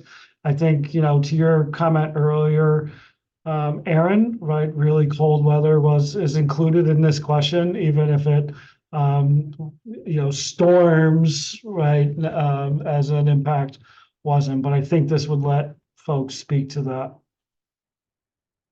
And again, I will just note, and maybe on Jenna and Clark County's behalf, right? We're trying to move these out as soon as possible so they can get into translation, so get in your hands so you can go use it. So really things that are going to get in the way of your communities being able to access these questions. Lavita? I was just thinking, like, some of the people that we've talked to, they probably have lived in Clark County for a long time. And so this is very broad. And if we can bring it into like recent, like in your current neighborhood, or your current, I mean, I'm not going to say zip code because people don't know the area that their zip code covers, but we are, considering their location within Clark County. So to leave it so broad, maybe we could just add something that kind of specifies to like recently or where they're currently living, and not assume that they've lived in the same place the entire time. Yeah, so I guess I'm going to look to our team and Dana, maybe particularly to you, because I think a lot of this is connected to understanding kind of the hazards that exist and will exist over time and people's relationship with them. Is there if I hear you, Lavita, it's kind of making it more temporal, right? So more in the recent versus, right? So if I lived by a nearby wildfire 40 years ago, is that relevant? Or do we want to kind of have it more, however do people define recent? Is there a value to that? I guess I'm just want to make sure that we're collecting information in the right. Yeah, well, I'm thinking about temporal, but I'm also thinking about geography wise. I mean, when this first started, there was a map that like sectioned off parts of Clark County, and it was saying this place is impacted or more so impacted. And so aren't we, and maybe I'm wrong, but aren't we trying to figure out like the impacts, people's perspectives, and kind of draw it back to like how they're positioned around Clark County? So if they've like moved around a couple places, then like maybe we should be more like recent and related to where you currently live. Yeah, I'm going to look at the data collectors, or the data analyzers, maybe. I don't know what the words are. Dana, what's coming up for you? Because I feel like you're the expert here on this. Yeah, well, I guess I'll say from my perspective, the benefit of asking these questions is that we can understand how people are impacted by these different hazards, and that will point us in policy directions down the road. And so from that perspective, I don't think it makes a huge difference whether someone experienced a wildfire last year in their current neighborhood or they experienced it 10 years ago in a neighborhood they used to live in. The question that we're really asking is what was the impact of that? My understanding, and please correct me, county folks, if I'm wrong, is that the policies we're ultimately going to be working towards are for the whole of unincorporated Clark County. So, yeah, I mean, those are just some things to consider, maybe suggestions for not collecting extremely granular location data. On the other hand, knowing where people are responding from or where they have been impacted can kind of affirm what we're seeing in vulnerability maps, where we're saying, for example, like this is an area where we expect people to be really affected by heat. So are we seeing that the people who live there are reporting a lot of experiences with heat? So I guess I could see it going either way, but wanting to be sensitive for survey takers as well about not asking too much or making this survey take too long or be too cumbersome. So I want to be sensitive about adding a lot more questions, but I don't know. That was sort of a non-answer, as I was just saying it could go either way. The point wasn't to make more questions. It's just to be more specific in the question, like recently or in your current neighborhood. Yeah. I suppose my question back, and this is probably something for the county to answer, is like, is there benefit from a policy and planning point of view in knowing whether these impacts were experienced recently or in the past, and where in unincorporated Clark County that occurred? Yeah, I can just jump in real quick. I think where could definitely be interesting, right? Like we could have a more specific policy if we had more granular, information. And then when it almost depends a little bit on the hazard, I think, right? But yeah, I think let's think. We can think about it over the next day. I think these are good things for us to be thinking about. Yeah, and let's come back to it. And Levita, thank you for this, because there's a couple places that we may want to look at it. One is in kind of the demographics. Are we collecting, for example, zip codes that will give some spatial relationship? And then I do think, partly it's about tactic, right? So if someone's just filling out a paper survey, that's one thing. Levita, if you're doing a interview with someone or having that conversation, maybe collecting it on a clipboard or something like that, you could ask that question, but let's hold that and come back to it. Laura, jump in. Yeah, I just think, the nature of the question is about weather patterns and severe weather events, and that kind of implies current. So what if you could just add, have recent severe weather events affected you or people like adding the word recent. The other issue, and you kind of alluded to it, is it depends on the type of event. I've lived in Clark County since 1987, and I don't remember smoky air being a concern every September, which it more or less is now. So, I just think it is important to consider recent events. It also, I think, is more useful in the sense of this is the situation we're in now, and it could also be more reflective of the realities of the current housing market and where people are financially and whether or not they have access to air conditioning. People have been displaced, like they've been forced to move. In just this last year, tens of thousands of people have been forced to move because of rising rents. So it all kind of intersects and ties together. So that's my argument for having it, like, including recent in this question, and especially when it also is taking into account like weather patterns, which are more recent as well. That is fair. Levita, did you want to add something else? Oh, sorry, I meant to lower my hand. I'm getting used to it. I just fixate on those hands, as a facilitator. All right, so let's we'll make a note for number one, to focus on recent, unless I'm seeing some don't do that from our data folks, which I'm not seeing any active resistance. Okay, let's move to number two. So we kind of have recent severe weather events, blah, blah, blah. So number two, severe weather could affect each of us differently. How were you affected? And so again, if you haven't experienced it, you skip it, but how were you affected? Any issues on the way that question's asked? Just what were those impacts? How were they affected? So again, thinking through the lens of whether it's a survey, an interview, a focus group, a conversation, making sure that this is a question that you all understand enough that regardless of the tactic, we could get that information.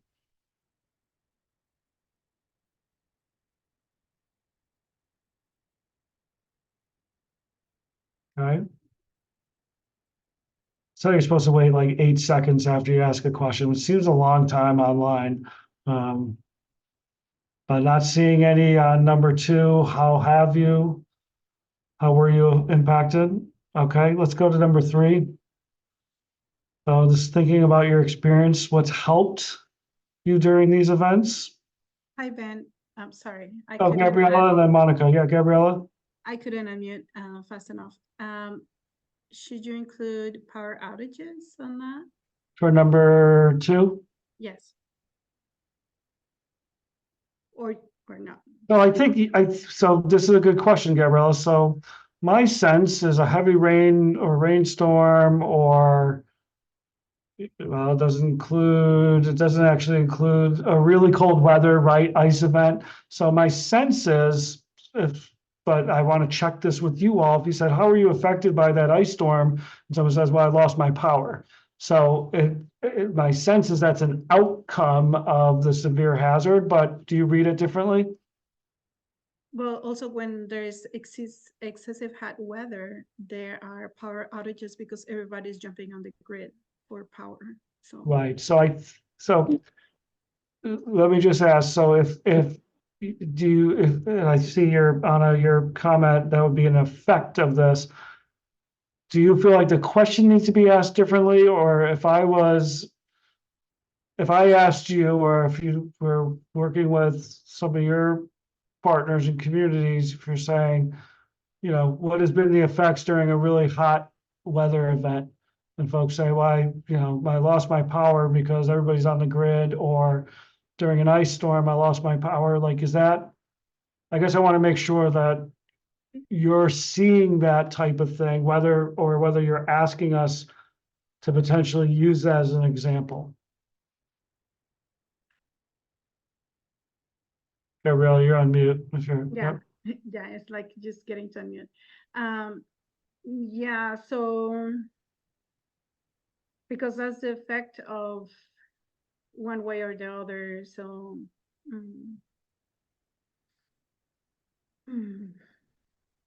I guess my question, Gabrielle, is like, I see that as an answer to the question, but if there's a way to ask the question in a way that would better help folks get to that. Right.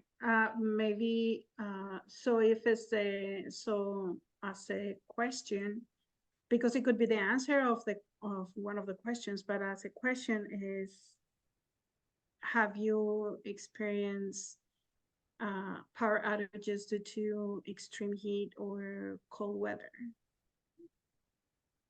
You think? And so, right. So, and that might be a way to ask a question. So I'm gonna come back to that. So I'm gonna ask your colleagues to sit with what you're posing. Let's go Monica, Paris, and then we'll come back to that question specifically about kind of power outages, or including, kind of going back to what we heard earlier, maybe using some examples. But Monica and then Paris, jump in. Yeah, I would like if we could add like the examples, like example, at the end of the question, because some people like it's hard for them just to think it up right away, but if they had like some examples, like at the end, example power outages, and so on and so forth, like maybe like 3 examples or something, I think that would help try to get like people's minds, flowing and everything, but also not there's going to be people I feel that are going to be filling it out for like a family member or something too. So because, not everybody's like comfortable with answering things. And so please describe how you or your family were affected by each of the following types of weather. So maybe adding that. Thank you. That's helpful. And then Levita or Paris, sorry. You took your I was hand just gonna say, down.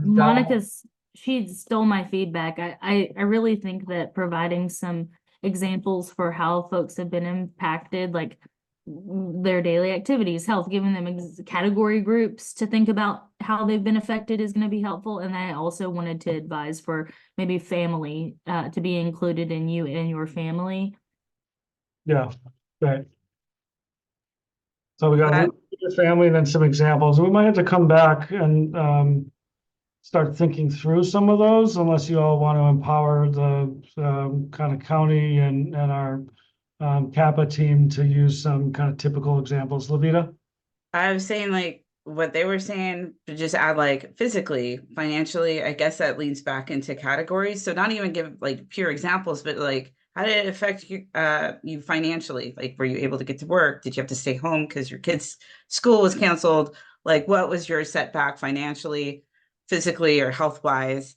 And really like adding that section in there. And of course, yeah, adding the family because it makes it easier if they know that we're not going to have to give these surveys to like every member of the family. We can get a sense and maybe incorporate that number or something into it. Great. Laura, and then Monica will come back to you. Yeah, I think this feedback about putting it into categories is really good because open-ended questions like this, like please, describe how you were affected. I just think people kind of draw a blank and you get responses like it was terrible. Whereas like I really like the idea of the buckets, like physically, emotionally, economically, childcare impacts, and then maybe that would help with the data quantification after the fact. So just echoing my brilliant conspirators here. Thank you. Monica? Yes. The emotionally everything, because it's like we're asking something very big of people, we're asking a lot. And so like mentally, like what happened? Like, are you okay? Like, it's not just like we need something from you. Like also like we want to know if you're okay. We want to know if you need anything from that level, like someone to talk to or something, it's just, we don't want to just be like a, same old survey thing. We want to actually have a heart in this, I think, too. So thank you. Great. Paris? I think that's brilliant. Just echoing what Monica and Levita and Laura just said, adding those extra elements would be helpful. Perhaps too, if we change the wording to include family in the demographics section, we could ask a question of household size, like how many individuals live in your household number, and then what's your household makeup look like? Because it could be interesting to see that in multi-generational households that might have elder members in their family are finding like cold weather episodes especially difficult to navigate because they have elder family loved ones that need specific conditions, really cared conditions for them to be okay. Things like that, so that we could pull even more nuance from these survey questions when we see that extra demographic data. Right. Thank you. Let's go to the next, number 3. So it's asking people to think about their experiences.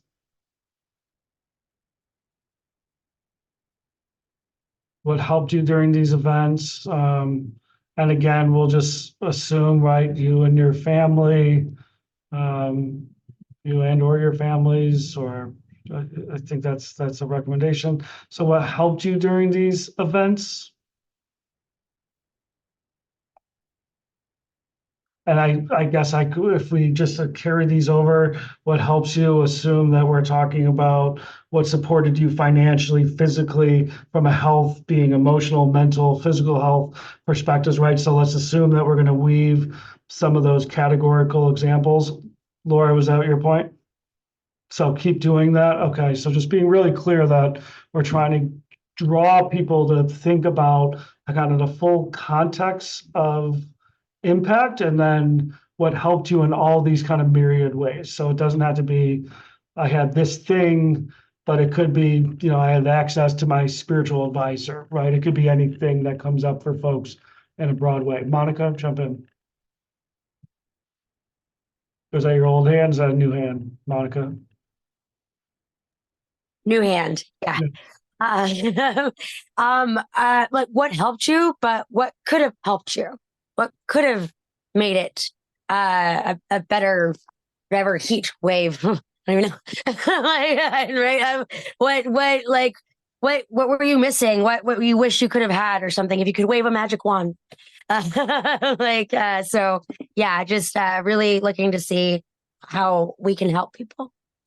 Yeah, and I want to hold that because I think number 4 tries to get to that, but there might be a different way to ask this, like that question, just as we compare. Lavita?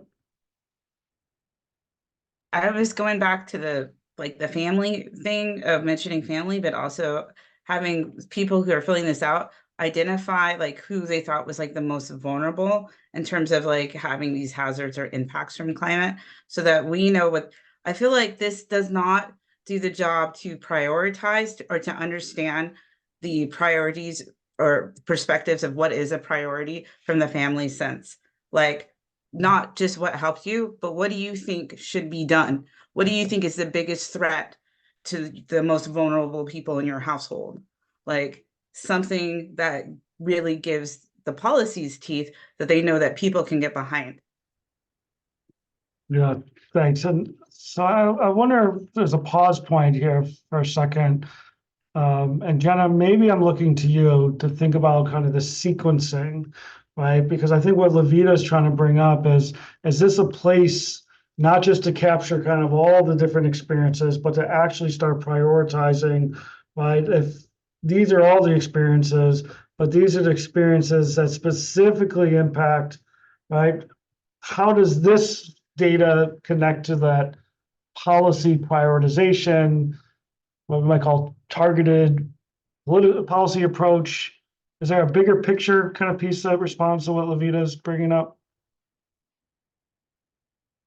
Yeah, I mean, I think our second phase, like our next phase, is really getting into that policy development and priorities. However, not everyone's engagement, right, lines up perfectly with our 4 engagement phases, right?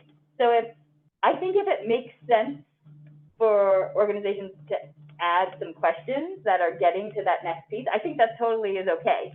I think as a, at the county, I think we sort of feel like we're still in exploration mode, but I think I think we could add questions around people's perspective on vulnerability. I think that would be okay now. I think we're not quite at the picking priorities yet. We'll get to that as sort of the project team, in a few more months, but so I don't know if that's a very clear answer. Well, it's fair. Let's come back to it, Levita, as we go through and see if there's a natural place that may emerge. I mean, part of it is also that by collecting the demographics, you're going to see data that aligns with specific populations, so it might start doing that. But let's go to number 4, because I think we heard a piece around there's what did help you, and then number 4.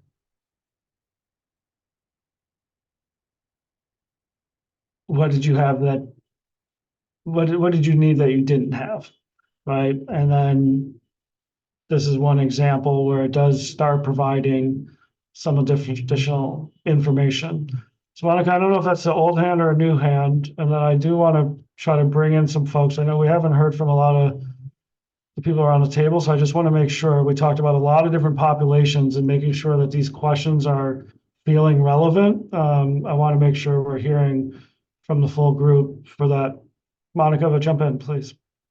Yes, it popped in my head. It's like, what did help you? Like, what if there's organizations that helped you, as an example, like uplifting those voices, of people that actually did help with that. And then I was going to read number 4, but I just wanted to put that in there because it's like, well, if someone was helping during, this event, we want to make sure that we reach out to those people and, support their work and stuff like that. So yeah, I'm going to read number 4 now. Yeah. And then I see the piece around, employment and jobs, business impacts, right? So I think we talked about financial, but we might want to be specific. And then where did people get help and of what kind? And so in some ways, this is getting to that, but it may need some additional thought. And then Laura, I see your comment on anticipated needs. I don't know if this survey is gonna get to that, right? But I think in the phasing, right, like once we understand what benefited people, what they wish they had, right? Then being able to kind of extrapolate that to what you're describing here. But I do think there's, going to the previous comment, particularly in the farm food justice landscape, ensuring that we're uh, thinking about the types of impacts, but also the types of supports. So, yeah, it's like we got Monica and Levita, and then I'm gonna move us on. I'm gonna ask particularly for folks, I think Ben, I think our Pacific Islander colleagues, I don't know. I swear it will be my last comment. I No, swear. this is the last one. I I just wanna swear. make sure everybody's in. Levita, jump in. So all I'm saying is like we should optimize the time that we have with these survey participants because even though it might not align to what's going on with like where you guys are at in the county, we may not have as many people willing to take surveys later on when you get to the point to ask questions that are going to help us prioritize. So any way that we can just a few more questions that make it seem like you're listening and it's empowered. We're not just asking people to tell us their stories, but like we're giving them a voice to say like, this is what I think should happen. We should use that time initially and incorporate it in any other new surveys that might come out. That's helpful, Levita. Let's go, Monica. Yes. So for me, it just seems kind of like meh, like in a sense of like, okay, we're like, it's like, I wish we could add, like, if you could wave a magic wand, and make it more like, like lively and like, come on, bring in your ideas. If you could do anything, if you could have anything and it could have helped you, if you waved a magic wand, what could it be? That way it's more, I don't know, playful in a sense, but like not so just like, words and I don't know. Just from my perspective. So yeah. Thank you. Yeah, thanks, Monica, and just want to, so there's a couple pieces here, right? So you all are using a variety of different tactics to get this out, right? So we're treating it, probably rightfully so, as kind of a static survey. But I hopefully remind folks, and Monica, your comment is one example, that you all will be executing this in lots of different ways. So I think for the folks that are doing like, we're going to send this out, it needs to work for you. Like Monica, in your example, if you're going to be at a community fair and you're like, walking around with a clipboard talking to folks, like you can ask this question in any number of ways, right? And just wanting to make sure that you all remember you have flexibility to use this as a guidepost, to use this as a, right off the shelf, or to kind of just say, what are we trying to learn from folks? I'm going to do it my way. Danielle, you came on camera, so I'm going to imagine that's because you want to jump in.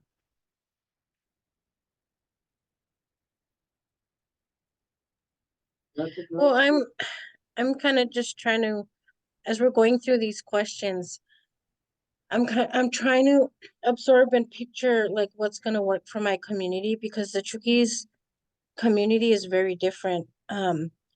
Especially when it comes to surveys too. It's complicated, even though we have it in translated into Chuukese on a paper form. There's some that won't even read it in Chuukese or don't have the capacity to read it in Chuukese. So as we're talking about all this, I'm just kind of visioning my events to see what I can do to really get this message across, whether it be um orally translating the document out to the people, so that's why I'm kind of on mute, because I'm just trying to figure out what I'm gonna do, to really maximize the like my job and to be able to get this message across. And I'm taking notes here and there. But yeah. And I appreciate that. And you are the experts, right? And so while I think the primary objective is to make sure that we have something that, right, the county can take, it can get translated, right? It can be an off the shelf thing to start with, making sure that you all are confident in your flexibility. Anna Bettencourt, please jump in. Yes. So just like a quick comment, because like one of the things that I'm hearing is like, how do we humanize this survey, right?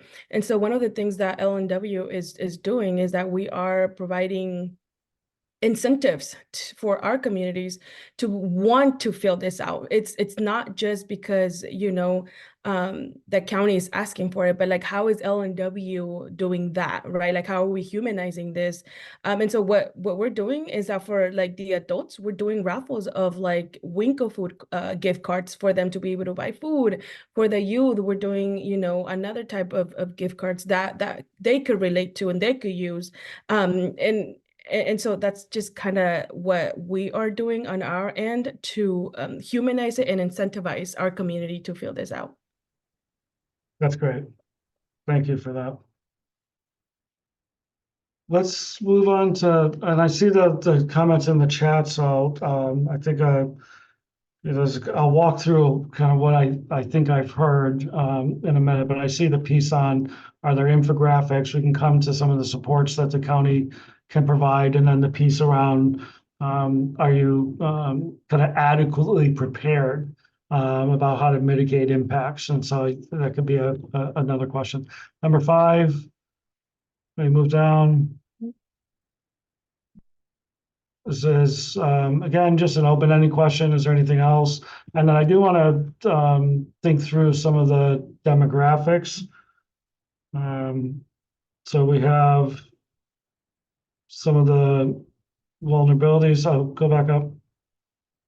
So it's a number of pieces. Difficulty paying for a variety of things, lack of heating, air conditioning, paying for food, access, not enough trees, parks, and green space. These are day-to-day challenges. Keep scrolling.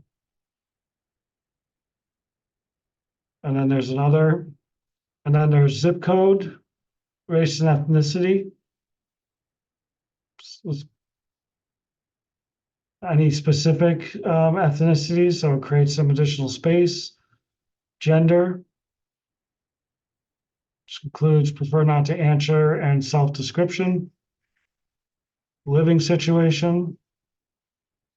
Language spoken most frequently, which includes other languages and prefer not to answer, and age. Right, that's the last one.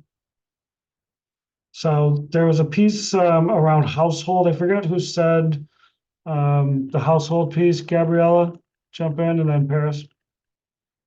Yeah, actually, I was gonna say it would be great if we could ask how many people over the age of so and so, how many under the age of, let's say, 10, like 0 to 10, or something like that, to see how many people in the household in different age group. And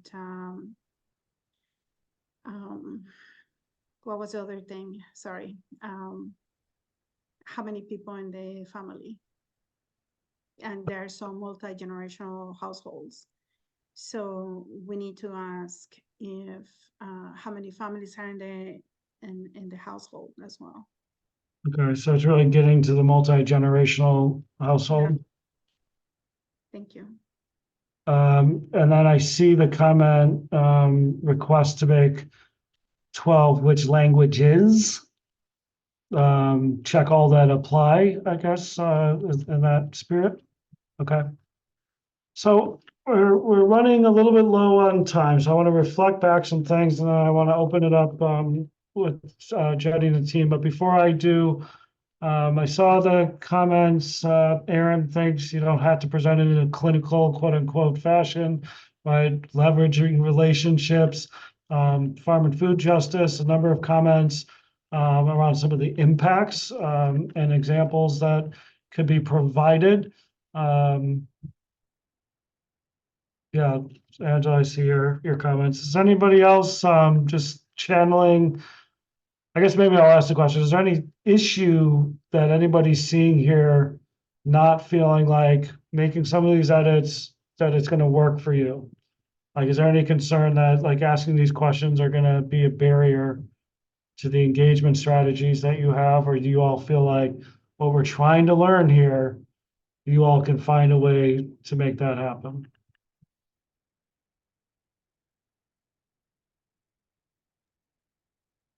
Paris? I really think that, especially if y'all are spending some funding to get this translated, having those impact types and example types translated would be helpful, even if they don't make it onto your off the shelf survey. If you could have like a bank on the side of all the requests that folks have made in this space, so that we could easily add them to our survey if we find that we want to execute that in whatever fashion it is that we're doing our survey. That way that we can save some time and funds in doing additional translated materials to get those included. Okay, well, I'll let Jenna speak to that in a second. So let me try to reflect really quickly some of the things that I think I captured. So one, just having adding recent. So it does kind of focus people in on however they define recent. We're not going to say 0 to 3 months or 2 years, whatever that recent means for folks.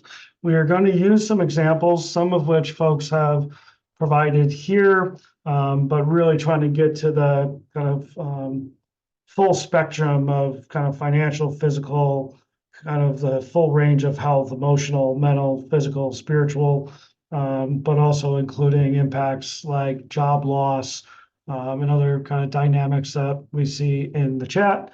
We are going to think about or add the inclusion you and your family, with a real focus on family. I don't know if that's you and your family or household. So I think we can kind of go behind the scenes and talk a bit about, the essence of what you're trying to capture is beyond just the you, and really thinking about families, thinking about households more broadly. That the demographics, we want to ensure that we're finding a way to capture age, number of folks in the household, particularly to understand multi-generational households. And then there's a couple of questions. One is around preparedness. And so I think the language is really around prepared to mitigate the impacts, but I think there's a way to ask that question somewhat broadly around, how prepared do you feel to respond? I don't know if mitigate's like a really accessible word, but we can think through, right, a preparedness kind of frame.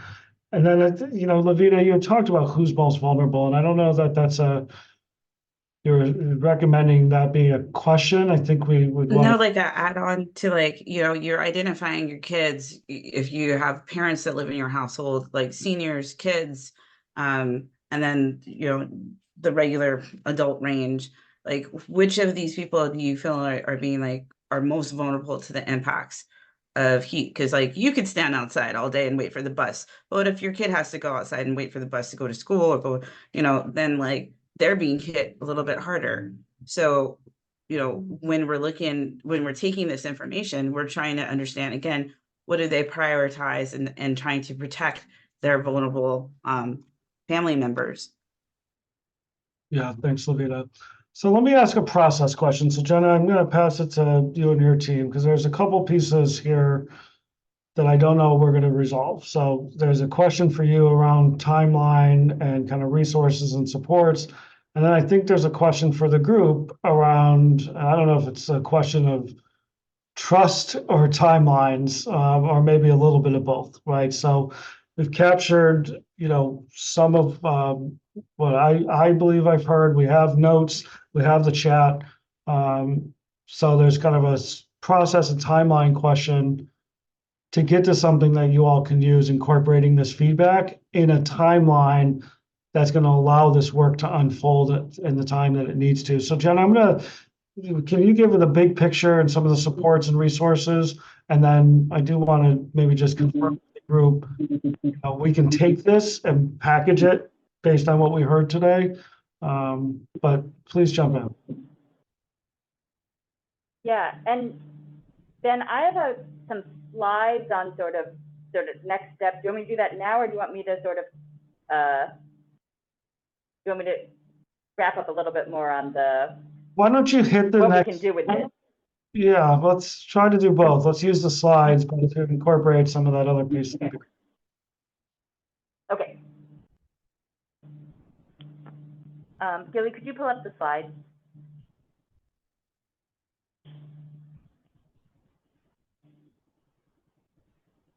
Okay, and we can go to the next one. This one. Okay, that's perfect.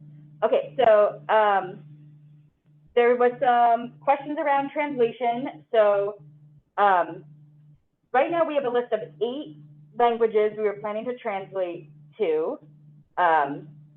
We have stretched our 6-language budget to 8, so we are reaching our limit on the amount of funding we have.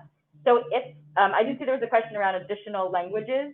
So I think if there's other languages you would like to see, I need some suggestions on what I can take off of this list, essentially, to stay within to be able to pay for the translation. So I think we are open to it, but we do have some constraints, basically, that we're working in. So that's what I've got with my response sort of to the translation pieces. Let's see. I also wanted to mention a few things I'm not sure we've touched on yet. So we had a few folks ask if they could review translated surveys once they are translated, because we know sometimes translation service providers don't do as good of a job as we would like. So once we get those back, we are glad to send them out to you all. And for those of you who want to review certain languages, we would be thrilled to have you review and edit those if you see things that don't make sense and how they've been translated. And let's see. Also, once we've got final surveys, our plan was that we can provide them in multiple formats, so we can give them to you in Word, so you can edit them further if you'd like. We can get them set up as like a SurveyMonkey online, and we can also, PDF them and create it as like a form that you can type in or write in that could also work to print out. And then if you do go with the approach of you want to use the survey that the county creates and you want to use the online version, we think we can give you a unique link so that even though it'll all feed into the same sort of database of answers, we should be able to piece out and share back with you, okay, this is everyone who responded to the link you were sharing, so you know these are your people whose responses you could look at. So we will share a unique link for your organization to use if you want it. And then the one other thing I wanted to mention is our funder, the Department of Commerce, has basically told us we need to use this Climate Commitment Act logo on our publicly facing things. So we are asking that you all also add this logo. So if you create, so we'll format the final survey, we'll get this logo on there. But if you do your own version, we do ask that you put this logo somewhere on it because of that requirement that we have. We don't care if you have the county's logo on it, but this one logo is a requirement for us. Okay, so then that was my sort of next steps on the survey, I think, for that one piece. Great, thank you, Jenna. So I guess there's some context there, right? So there's a timeline issue, right? How do we get this out? It's got to go to get translated. I think there was a question from Angela around other languages. Jenna, did you hit on that? Or are these the languages? I know you got to find your other mute button. Yeah, so this is our current plan, but if there is a suggestion of additional language, I also need a suggestion of what I might be able to take off. Like if we don't think we need one of these based on like your particular engagement, like this group's engagement, we could do a trade essentially to stay within our budget amount. Okay. Angela, did you have a specific language so you were referencing? There's just just two other languages that are heavily spoken in Clark County. That's Coast Ryan and Samoan. But these three Pacific Islander what do you call it? Languages are also heavily spoken. So I wouldn't know how to go about that. Okay, so maybe I'll ask you to reach out to Jenna and team offline. I don't know that we'll get consensus to move any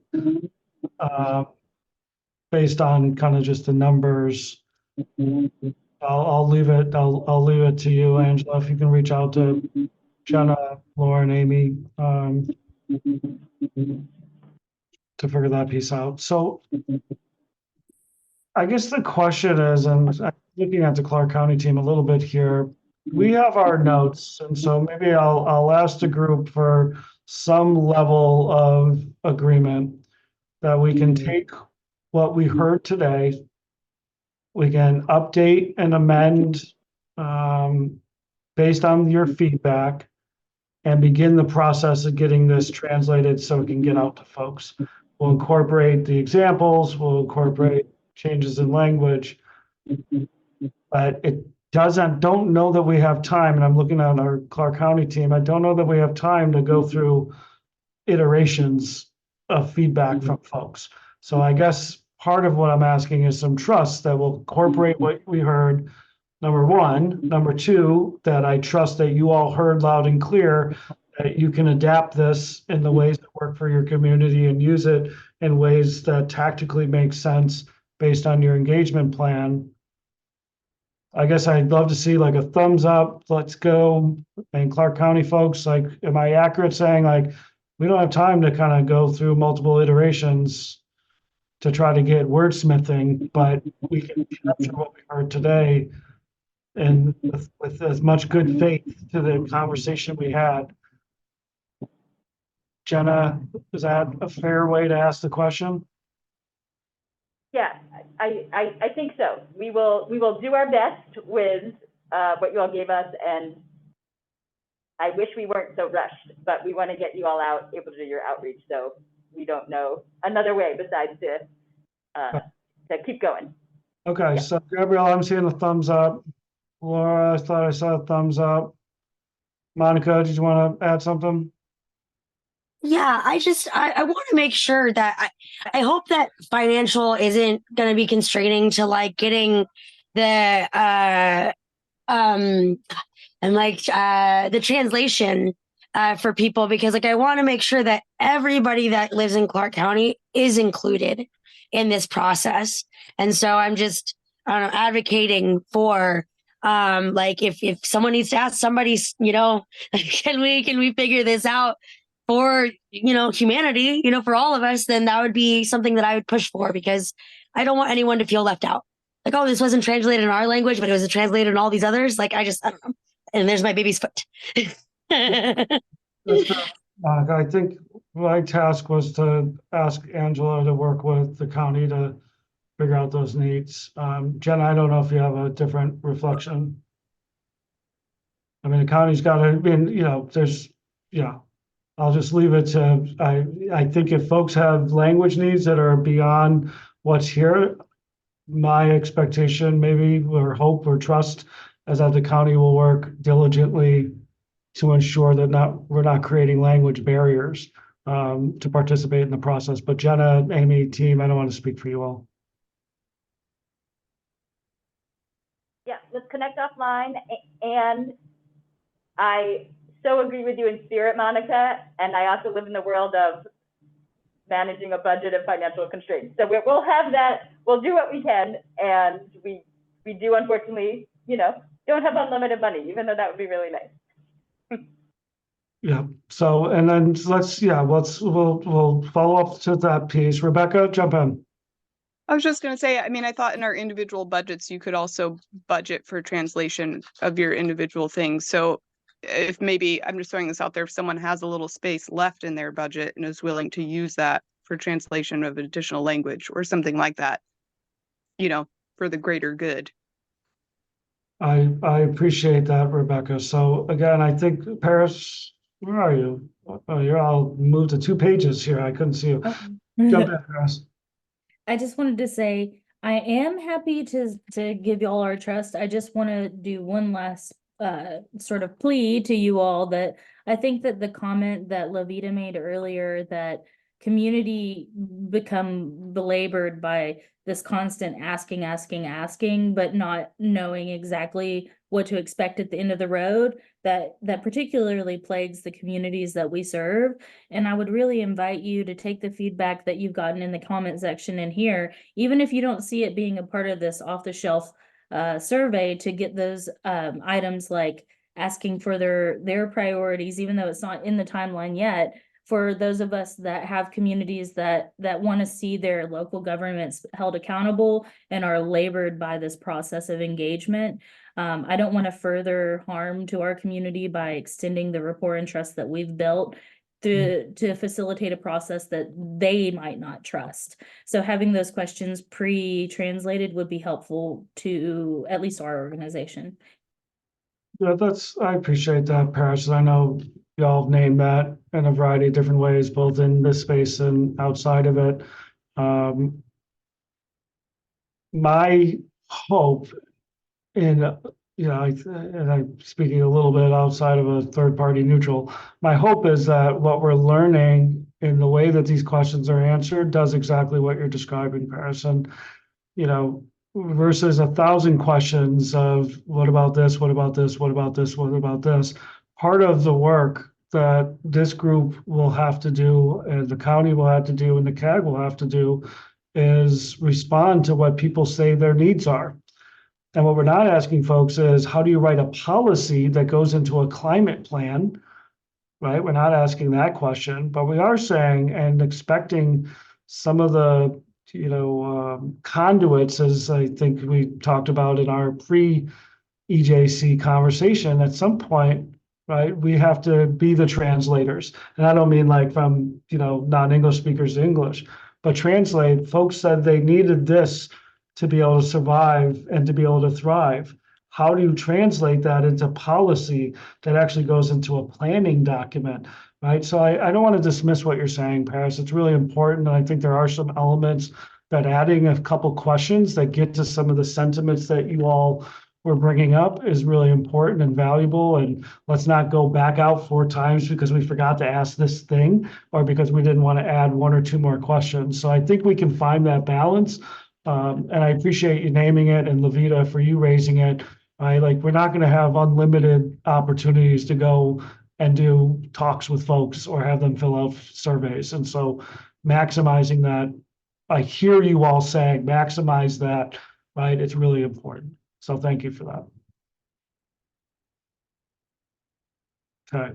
So what I'm hearing, and I just want to get one more, if everyone could give some indication that they're okay with us kind of going back, taking all the chat, all of what we've heard, what I've reflected back, incorporating that into a survey and beginning the process of translation. The other piece is that if you have specific languages or concerns around language access, to please reach out to the Clark County team to make sure that we can do some strategizing around how to meet the needs of your community. To Rebecca's point, part of that strategizing might be any other supports from your colleagues around the table or co-conspirators, as Laura said. I believe it was co-conspirators.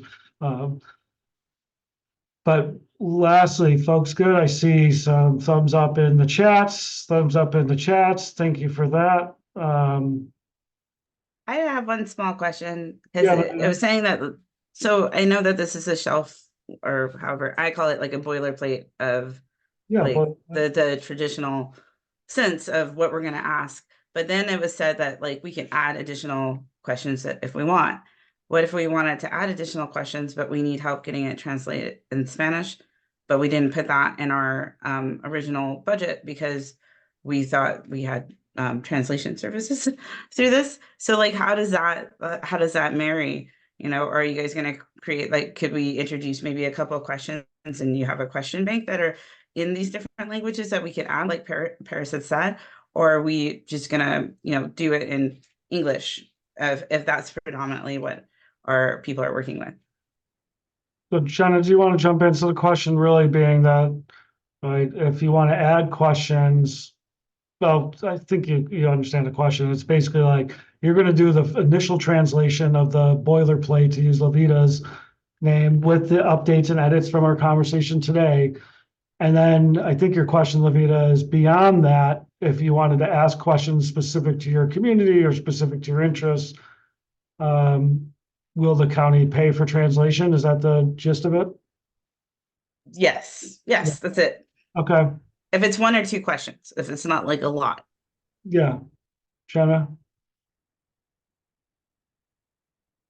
Yeah, I think we can see, so we literally pay by the word, like how our translation contracts work with the county. So it's the kind of thing where, like, if we have extra money, because we were very succinct in our wording, I think we are like happy to do it, but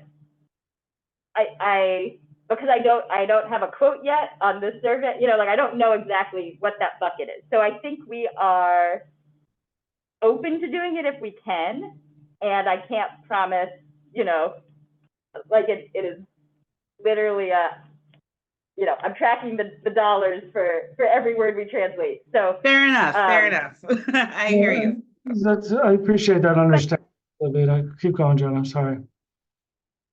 But I think one thing that I'm taking away from this conversation is we need to make sure this survey could be a standalone. If someone only engaged once, right, in this project with this survey, we need to make sure we have some questions that allow some room for anything else people want to share. So I think we can hopefully try to, like Ben said, we'll do our best to incorporate what you all suggested in some way. And yeah, if something comes up that we didn't anticipate, or you have another idea, let's talk. We'll see what we can do. Or maybe we do more translation during certain phases and less than others, or something. Like I think we can be creative. So That's helpful. And Gabrielle, you had your hand up, and then Rebecca, just, I appreciate you naming, right? Some of you might have some of this in your budget, particularly for those that work primarily with non-English speaking populations. Also, if you're doing things in person, right, the question that you're asking that's in the boilerplate can be expanded upon in someone's first language. Gabriella, jump in. Yes, thank you. I just thought about it as soon as Levita asked that question. In my world, I do things. Maybe working with a conspirator that speaks the language will be helpful for that translation for 1 or 2 questions. If not, you can reach out and I'll help you, Levita. There we go. Let's use Awesome, thanks. community resources, lean on each other. Well, thank you all. So I'm gonna judge by the thumbs ups and nobody frantically raising their hand to say it's a bad idea, that we will move forward incorporating the edits and comments from today. I do want to, I know I put this in the chat, I will do a formal call for public comment in our last few minutes here. So we do create space at every meeting for public comment and input for this group. We also have written public comment that is available.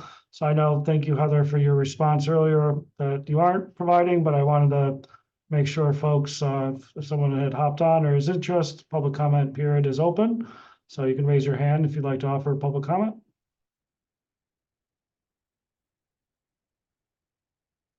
Not seeing anyone in the audience, nor any hands raised. We did not receive any public comment for tonight. So just be assured for those of you on this call or folks tune in later that we do dedicate this space at every meeting, and we will facilitate to that time based on public comment interest. So in closing, I just want to again appreciate all the energy tonight. I think the feedback was incredibly helpful. I'm going to encourage you also to do a couple things. One, do your compliance Open Public Meetings Act training by May 22nd. Feels like a long time, but it'll be here shorter than you can imagine. Get paid, y'all. Submit your invoice forms. For those, and I know there was someone had an accountant out of town, so whatever your barriers are, get your signed agreement number 2 as soon as possible. Again, so you're in compliance with your contracting and getting paid. And then the county will work to get the survey that we just discussed out to you as soon as possible. At our next conversation, which will be again on the first Monday, it's scheduled right now for May 6th. So we'll be following up on engagement. As we previewed in an earlier meeting, we will be working to develop an equity lens, but also receive some updates from the resilience technical team. So a lot to come. Thanks, Grant, for putting the comments into the chat. And don't be afraid to reach out to us. Thank you. Appreciate you all. It is 6:30 on the dot. So have a wonderful evening. Monica's got her kiddo saying hello and goodbye. Appreciate that. Take care, everybody. Bye. Thank you. Bye.